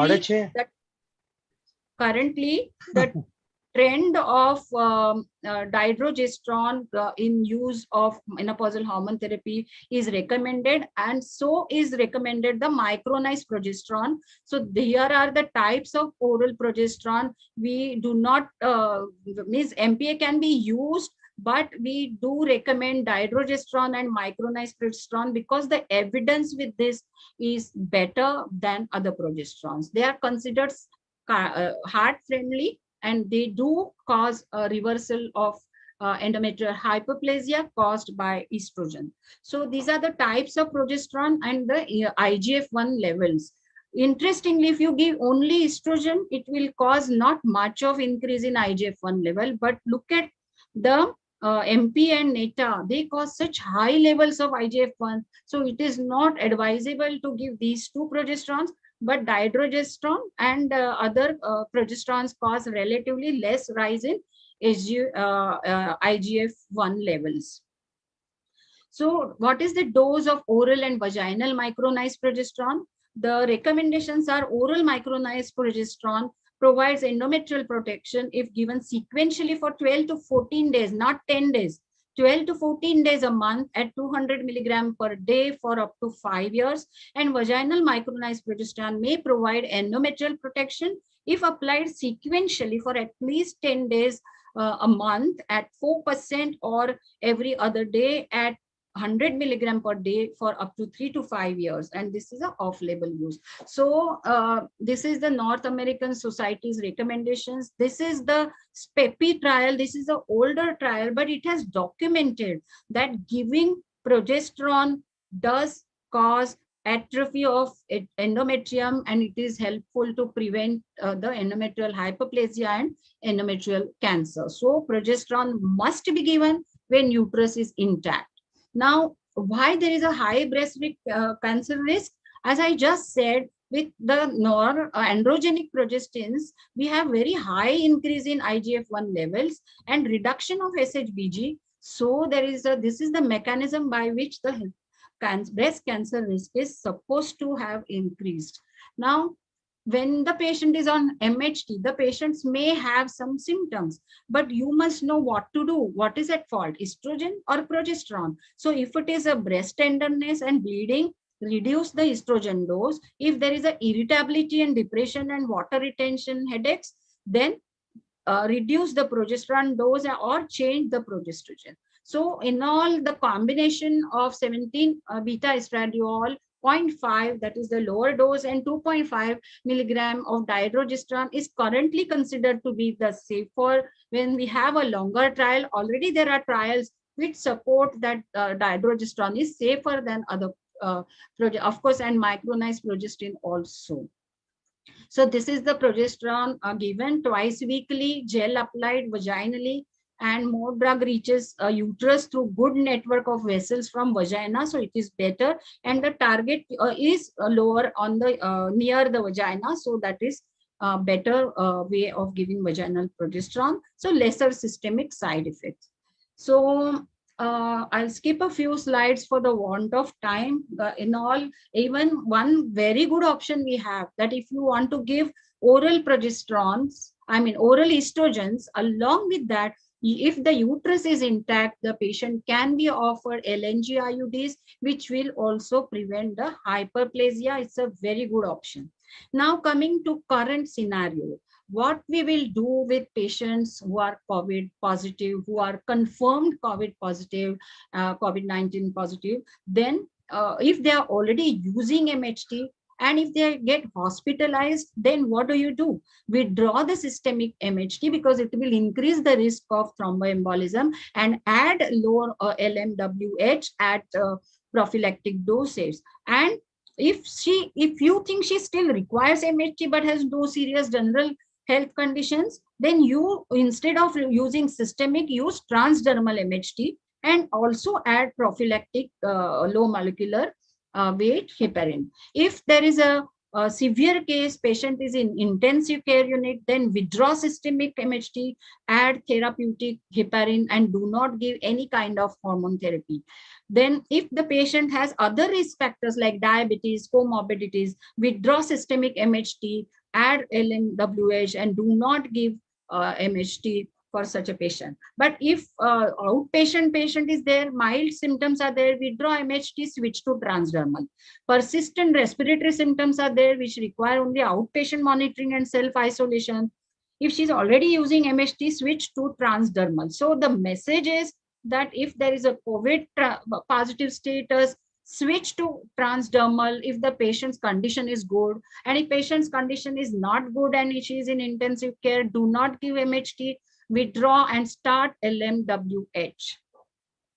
So these are the few key points. And if the patient is not sure whether it is confirmed positive, you are just suspecting it, and she's having mild COVID symptoms, then withdraw or switch from oral again to transdermal if the patient is on tibolone. However, there is no recommendation that you should withdraw that. They have said that in that particular article that you can continue tibolone. If persistent respiratory symptoms are there, withdraw systemic MHT, add prophylactic LMWH. If systemic MHT is required, switch from oral to transdermal, add prophylactic LMWH. But if using tibolone, you can continue using tibolone.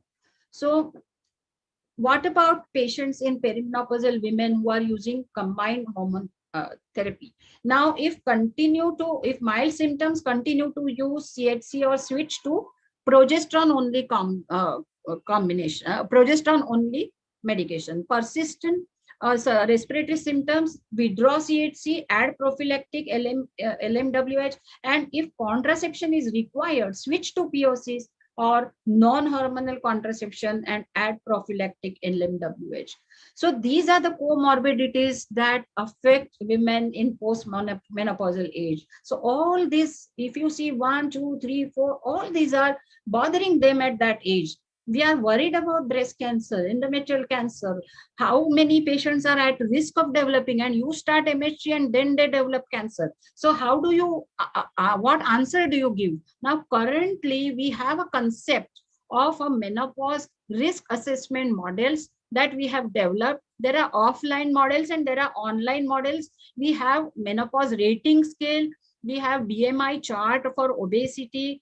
We have, WHO ISH risk assessment tool and CRD tool, osteoporosis risk assessment, OSTA is there. All these are available offline, and WHO fracture risk assessment tool, that is FRAX. We all know now it is also available online, and you can check your own risk online and go to a healthcare provider to see whether you should require a menopausal hormone therapy and look at other risk profiles, and then how do you proceed. Now, very important, there is one breast cancer risk assessment, what is called as GALE model, which is also available only online. So there is muscle health is assessed by the SAR-F model or a scoring system. Then you will know how much are you at risk of developing sarcopenia.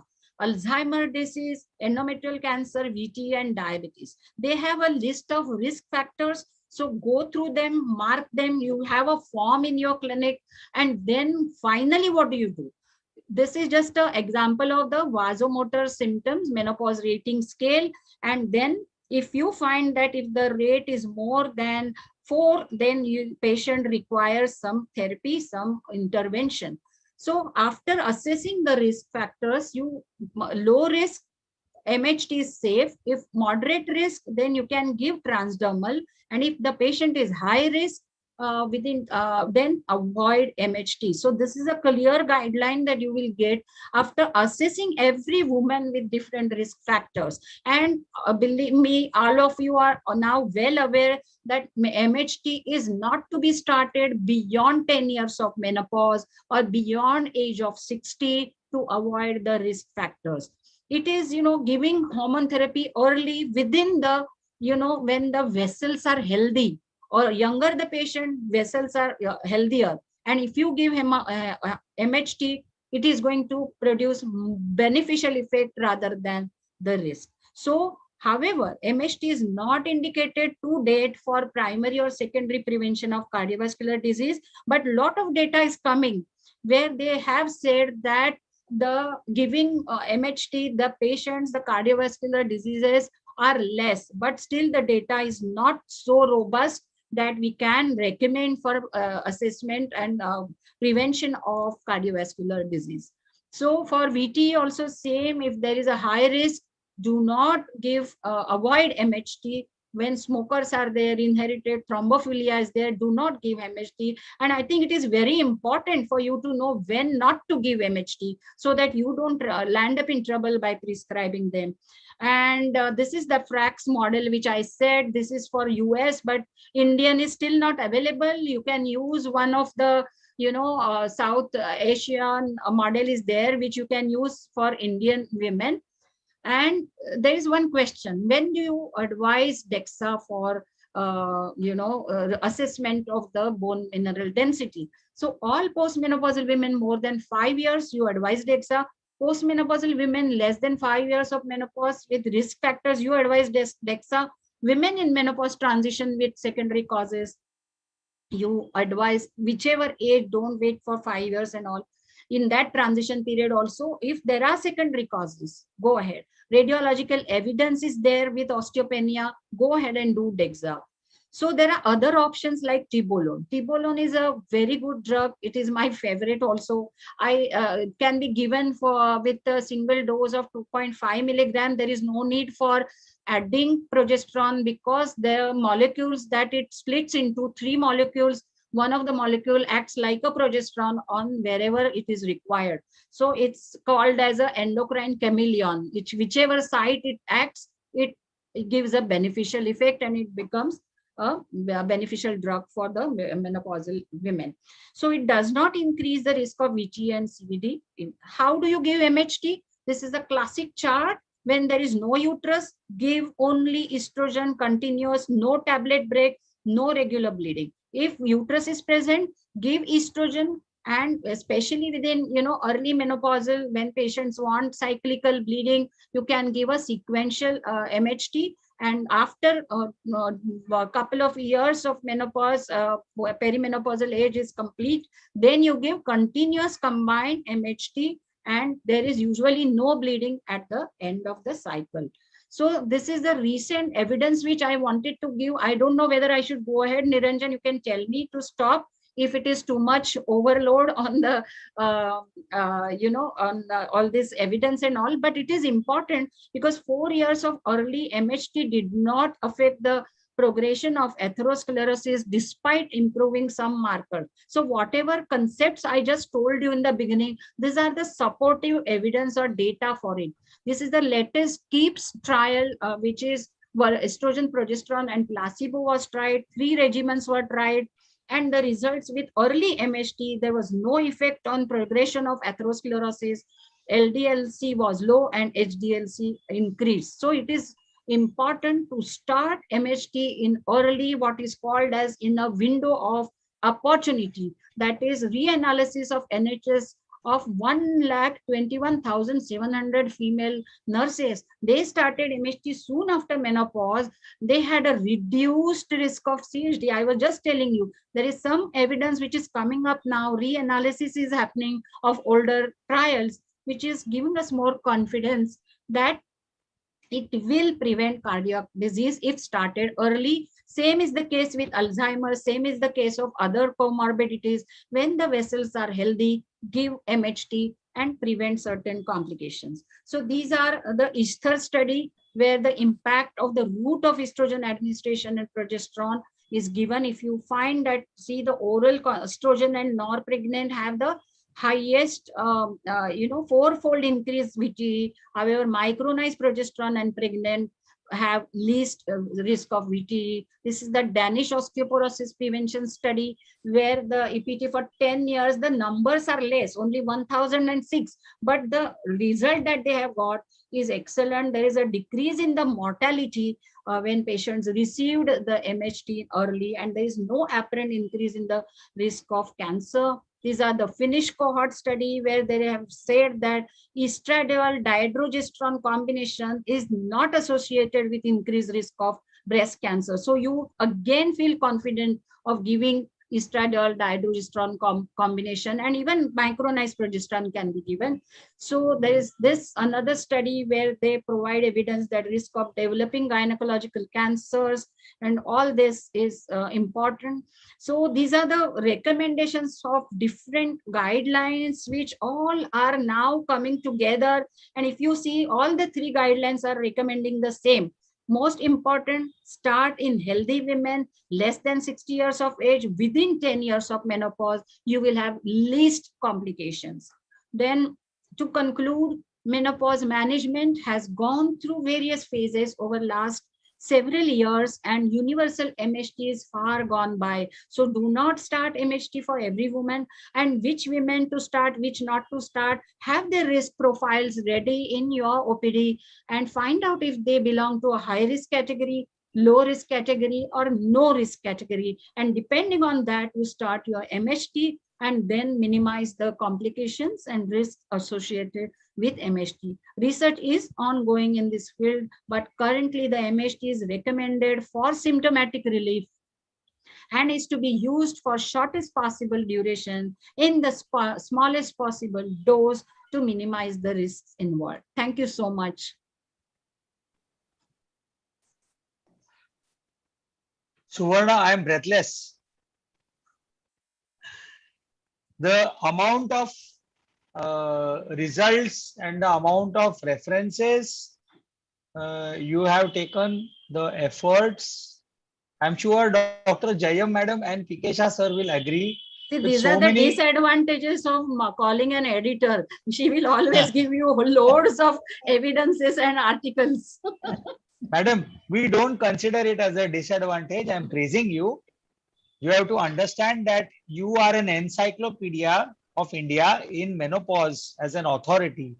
So obviously, the amount of work which you have done and the efforts which you have taken will not go in vain. And more than 2,670 viewers will be benefited. And this will be continued on Facebook as well as YouTube for time immemorial. So it will be a recording which will be available instantly. So with these words, I request our guest of honor, none other than the encyclopedia from Southern India, Dr. Jayam Kannan, who is all set to give us the overview of Madam's lecture today. And then followed by Dr. K Shah's comments. Thank you, Suvarna. Excellent lecture. Perfect presentation of what is required on evidence-based. You have not spoken on eminence-based. Because once they reach a particular level, they all say from my experience. People are not, doctors are not ready to take what your experience is, but what they can get protected. I have been a witness to the World Health Initiative of the hormone study, which was started about 2 decades ago, and on nurses of more than 1 lakh people, and when it was withdrawn, based on the various evidences which you have quoted from your article. Right now, in 2009, when I went to the North American Menopause Society meeting, they asked me, I was at that time 60 plus, they asked me, what is the drug you are taking? I said, nothing. They were all amazed. But now, in the last 10 years, you have come to know that after the age of 59 plus, you are not supposed to use any hormone therapy, which we as Indians were very well aware of it. Because of our lack of our research base, we were not able to put it out. In fact, one paper took a news from me and put, this lady from India says that she will not give drug or she is not taking drug after the age of 60. What a good evidence that you have presented. And regarding the progesterones which you have talked about, they are all in the limelight in the last few years. They are crossing the infancy to childhood. Probably it will take another decade. When you become the president of FOGSI, after you have got another 6 years to go. After that, when you come, probably the progesterone would have found a place stuck on to the 30% of the population of women who are going to require the hormone therapy. Thank you very much for your excellent presentation. Well said, Dr. Jay. Suvarna, Sir. It was a beautiful recap of menopause, menopausal hormone therapy. And as Dr. Kannan said, it was all evidence-based medicine for people to follow blindly what you say. And I feel that whenever we have webinar, we talk to gynecologists. I don't know whether general practitioners join us or not. I have no idea. But it is very important that a dose of menopause and management of menopause has to be given to gynecologists repeatedly in a year. That is one thing. Number two, the subjects for whom we are talking this, the menopausal women, how they should be approached. What is happening is that we are training and teaching our colleagues, gynecologists. But for whom we are taking this lecture, the patients, I won't call them patients, the subjects, how they should be made aware of what all things are available, what all things can happen, and that it has some solution. So now that both you and Niranjan are very important office bearers of FOGSI, you have to find out a strategy.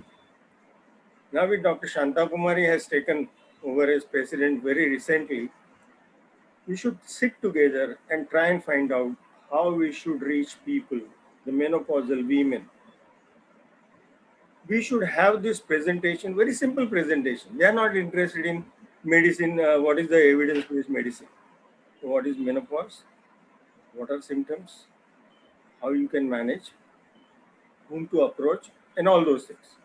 Now, these should be available in different languages. Today, if a patient listens to you, unless she is educated, learned, she will not understand a single word of what you say. Same thing for regenerative, gynec and all that. So what I feel is that these are very, very important and informative lectures, and they should reach in a very simple language to common men and women.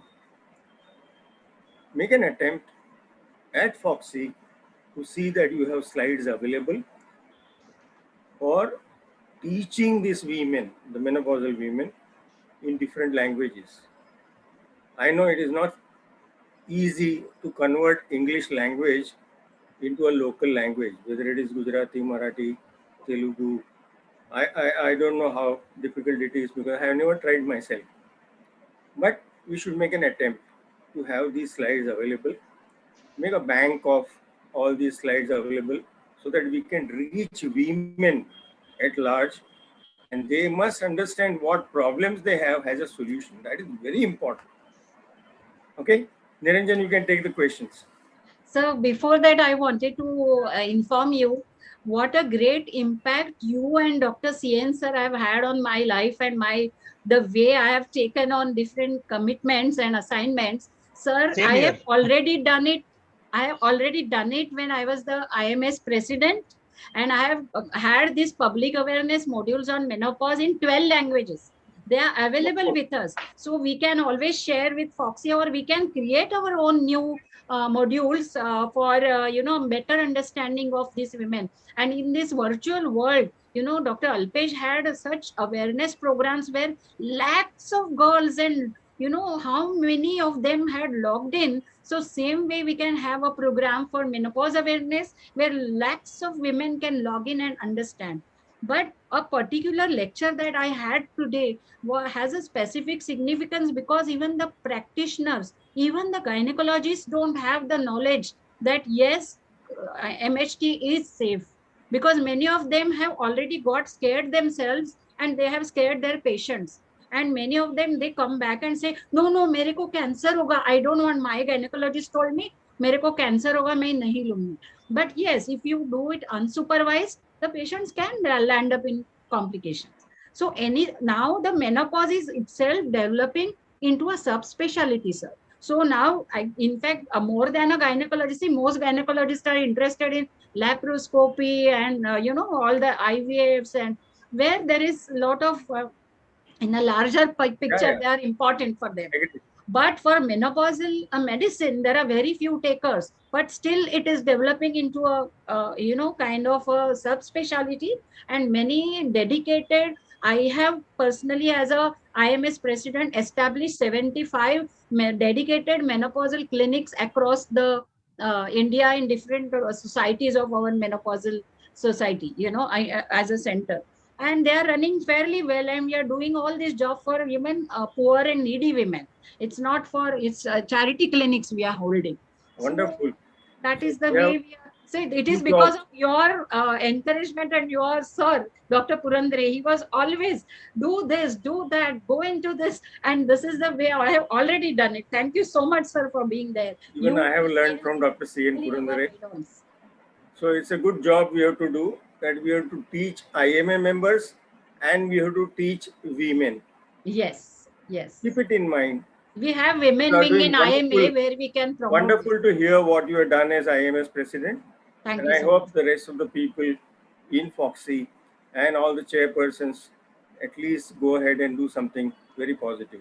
Niranjan. Sure, thank you. Thank you. Thank you, madam. Thank you, sir, and Dr. Jayam, madam, for giving an overview. And absolutely, Dr. Suvarna, all those efforts which you have taken, we surely will work on that and give it to Dr. Shanta Kumari. She will be very happy to implement in the next 1.5 years, which she is there as a president. So now let's come to the question. Commonly used menopausal drugs, which are hormones. And if you have, there are two categories, madam, those who are already hysterectomized and the one which are non-hysterectomized.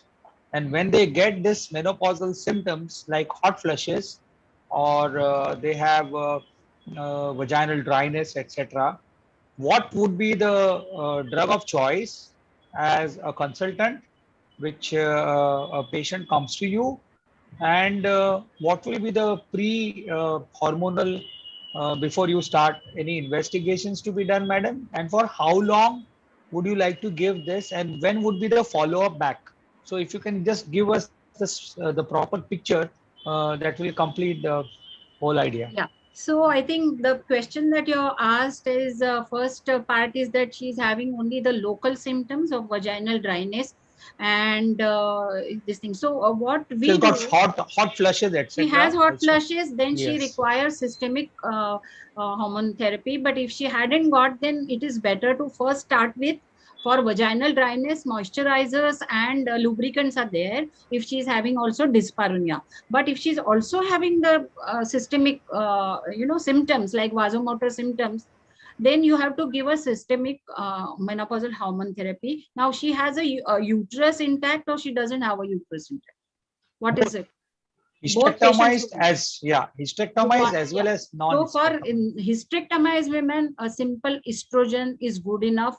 So I can either start the conjugated equine estrogen or the 17 beta estradiol 1 milligram can be started. But I always start with a smaller dose and see whether she improves, because the dictum is that use the smaller dose. And how long to give, that has got no definite answer. The reason is that you have to give as long as she needs, because whenever you start giving, she improves, and then she improves, and then she improves, and then when you taper it and then stop. This is what I practice. However, it is not recommended that absolutely you must taper it. But whenever you stop it suddenly, then she may start again getting the symptoms back. Then again you have to start. So it is your clinical judgment with the patient's interaction, whether she's feeling better, whether symptoms have gone, and then give it for the shortest possible period. So that is the answer. We cannot give a definite 1 year, 2 year, 5 year, but the shortest possible can be up to even 5 years for some women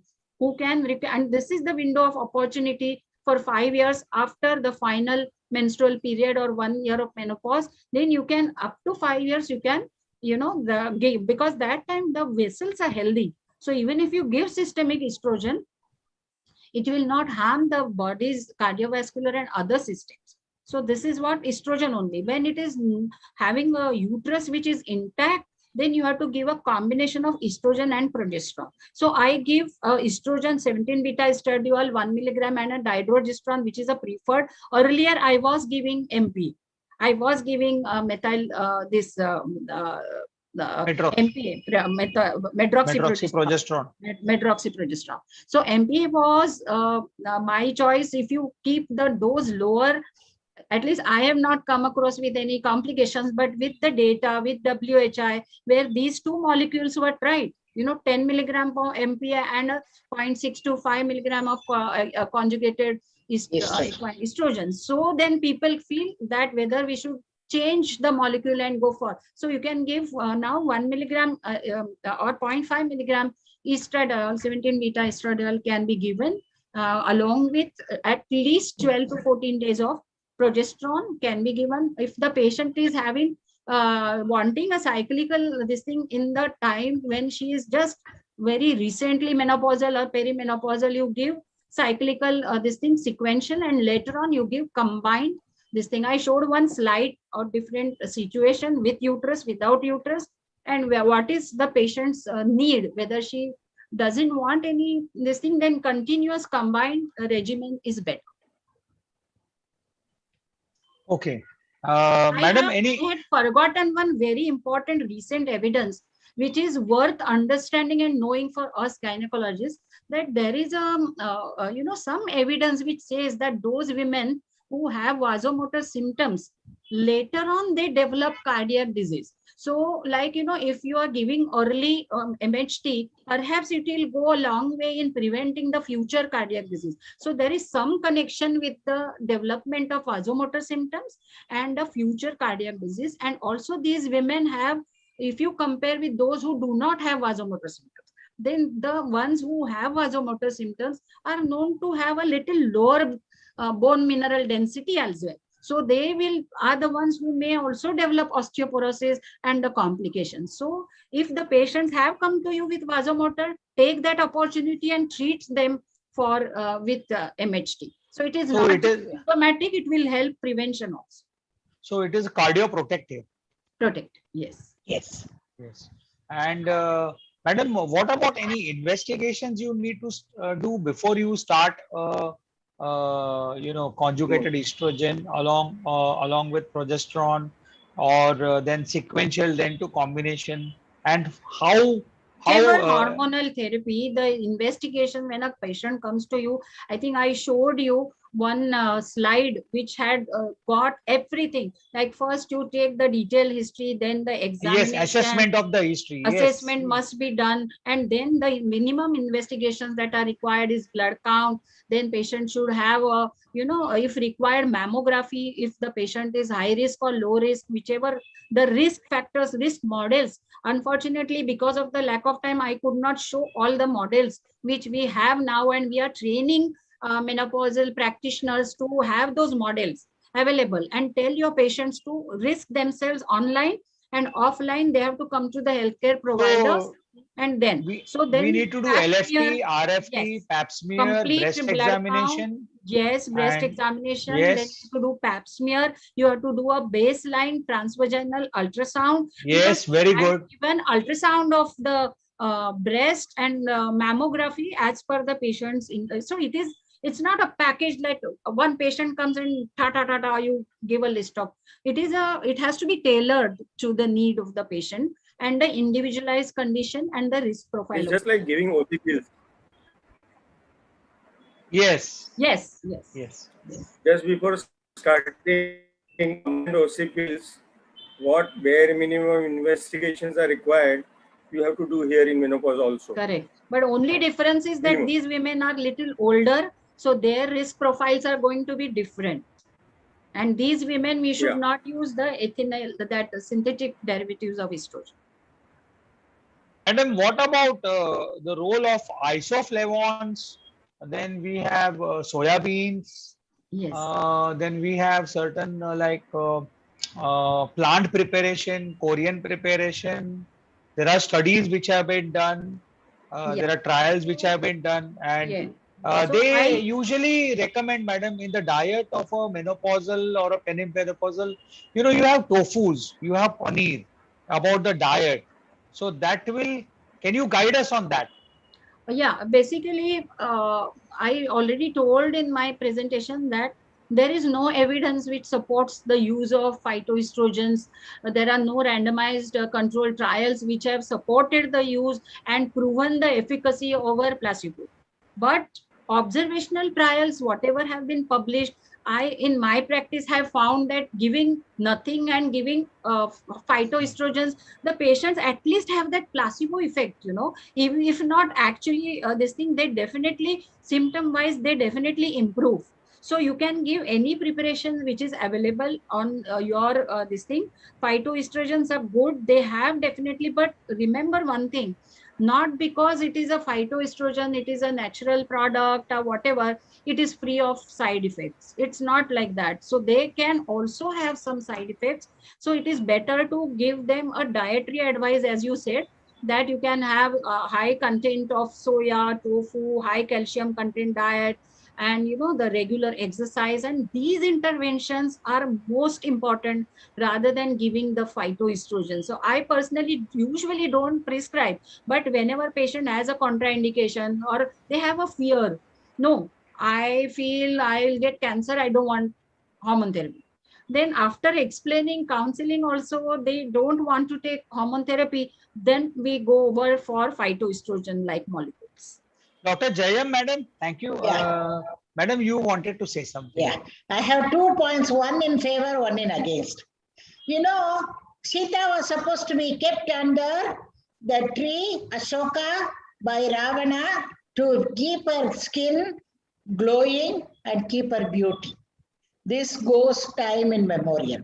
Extract of Ashoka is still the herbal preparation which has been widely used.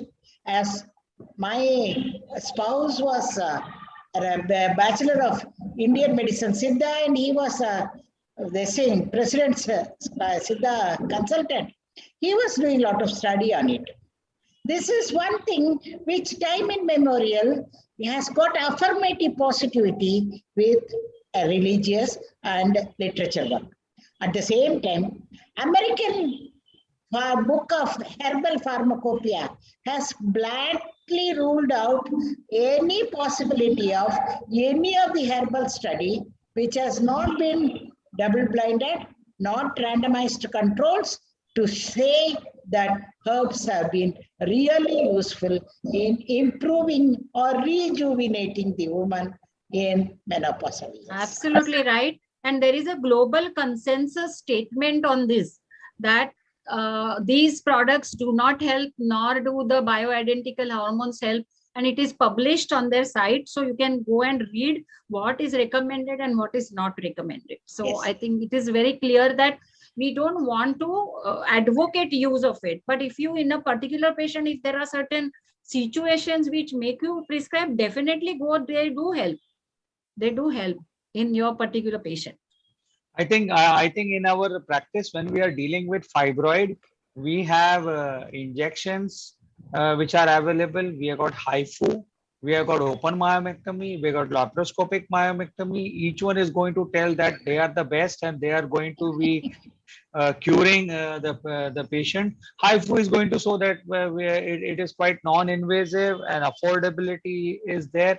So let's see the psyche of the patient. At the same time, they are all Google savvy and they are all techno savvy. So when you are just prescribing them hormones, then they feel still incomplete. No, but I want to take this product. Can I take this? Can I take that? So Dr. Suvarna, madam, has rightly said that if not giving anything, at least you can give some of the products which are there, though evidence based, they are not being asked or they are not recommended. But I'm sure our Indian tradition goes back to Ayurveda, and it goes back to certain herbs, and it goes back to absolutely, there are some kadas, there are some siddhas, and even Jayam madam will agree that we usually practice such of them in our products. And Southeast Asia, where Korea, they have come out with this product.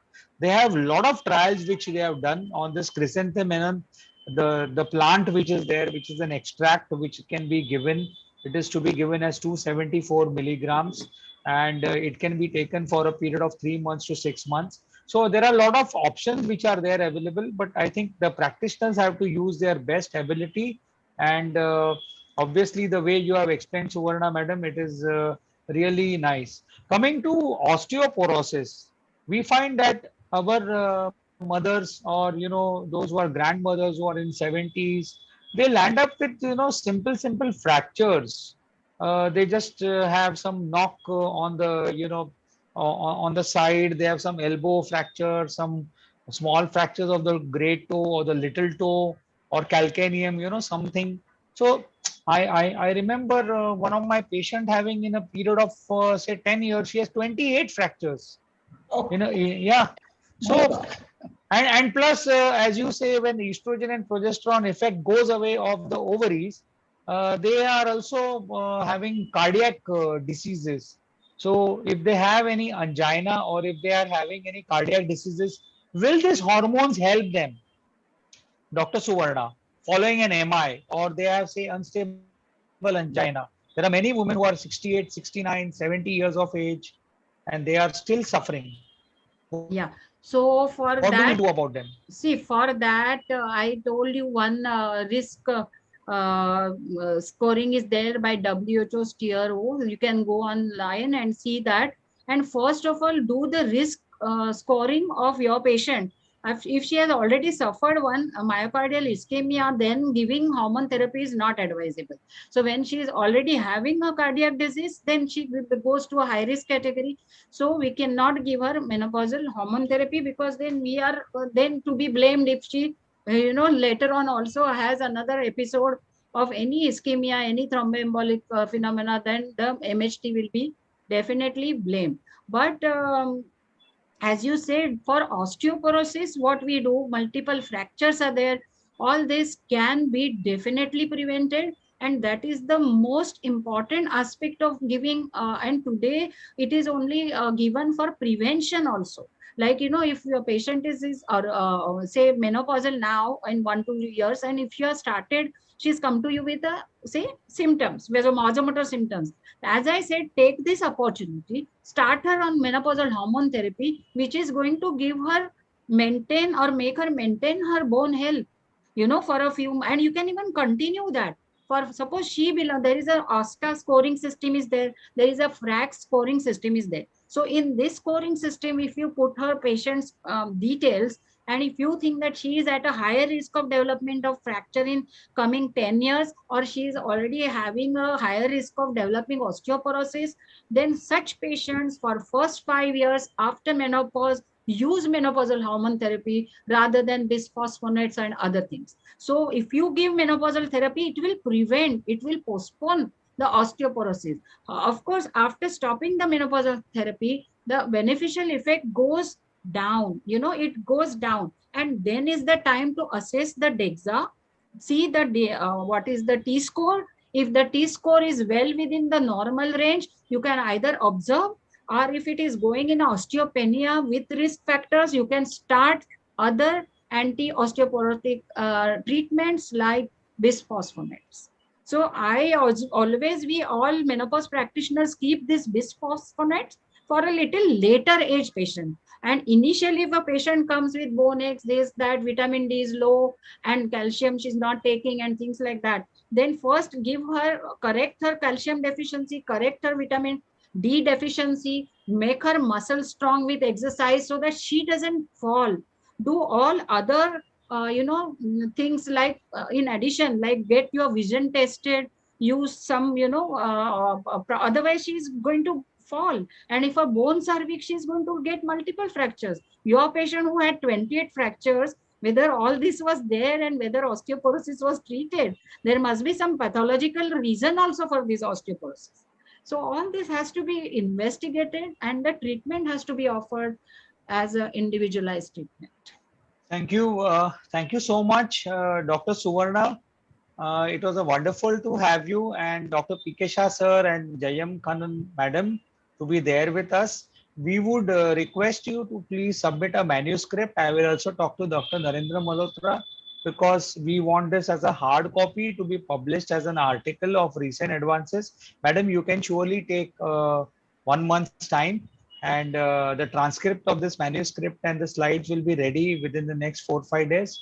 I request you to please submit it in your own time, and we will put it in the journal and also send it to all the members who are there, plus yeah, the members of FOGSI.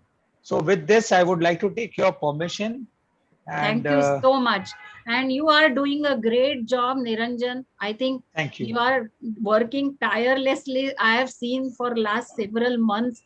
And Dr. K Shah asked Dr. Narendra how many times you have logged in. I will ask you how many seminars have you organized. I mean, every day at least one, two, he is organizing, and he's the main person behind the whole organization. So congratulations and wish you all the best for you. Thank you, sir. Thank you, madam. And I would request now Dr. Prachi, madam, to please sir. give vote of thanks. Thank you, sir. Thank you very much. Thank you for all your support. And thank you, our guest of honor, Dr. K Shah, our chief guest, Dr. Kannan ma'am, for your gracious presence and spending time with us.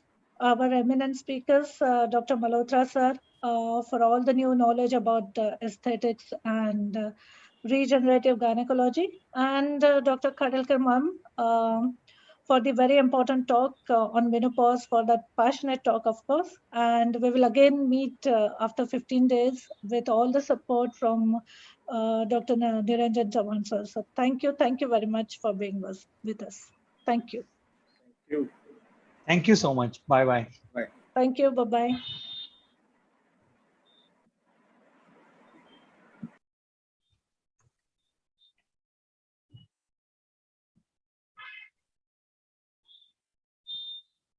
Thank you, sir.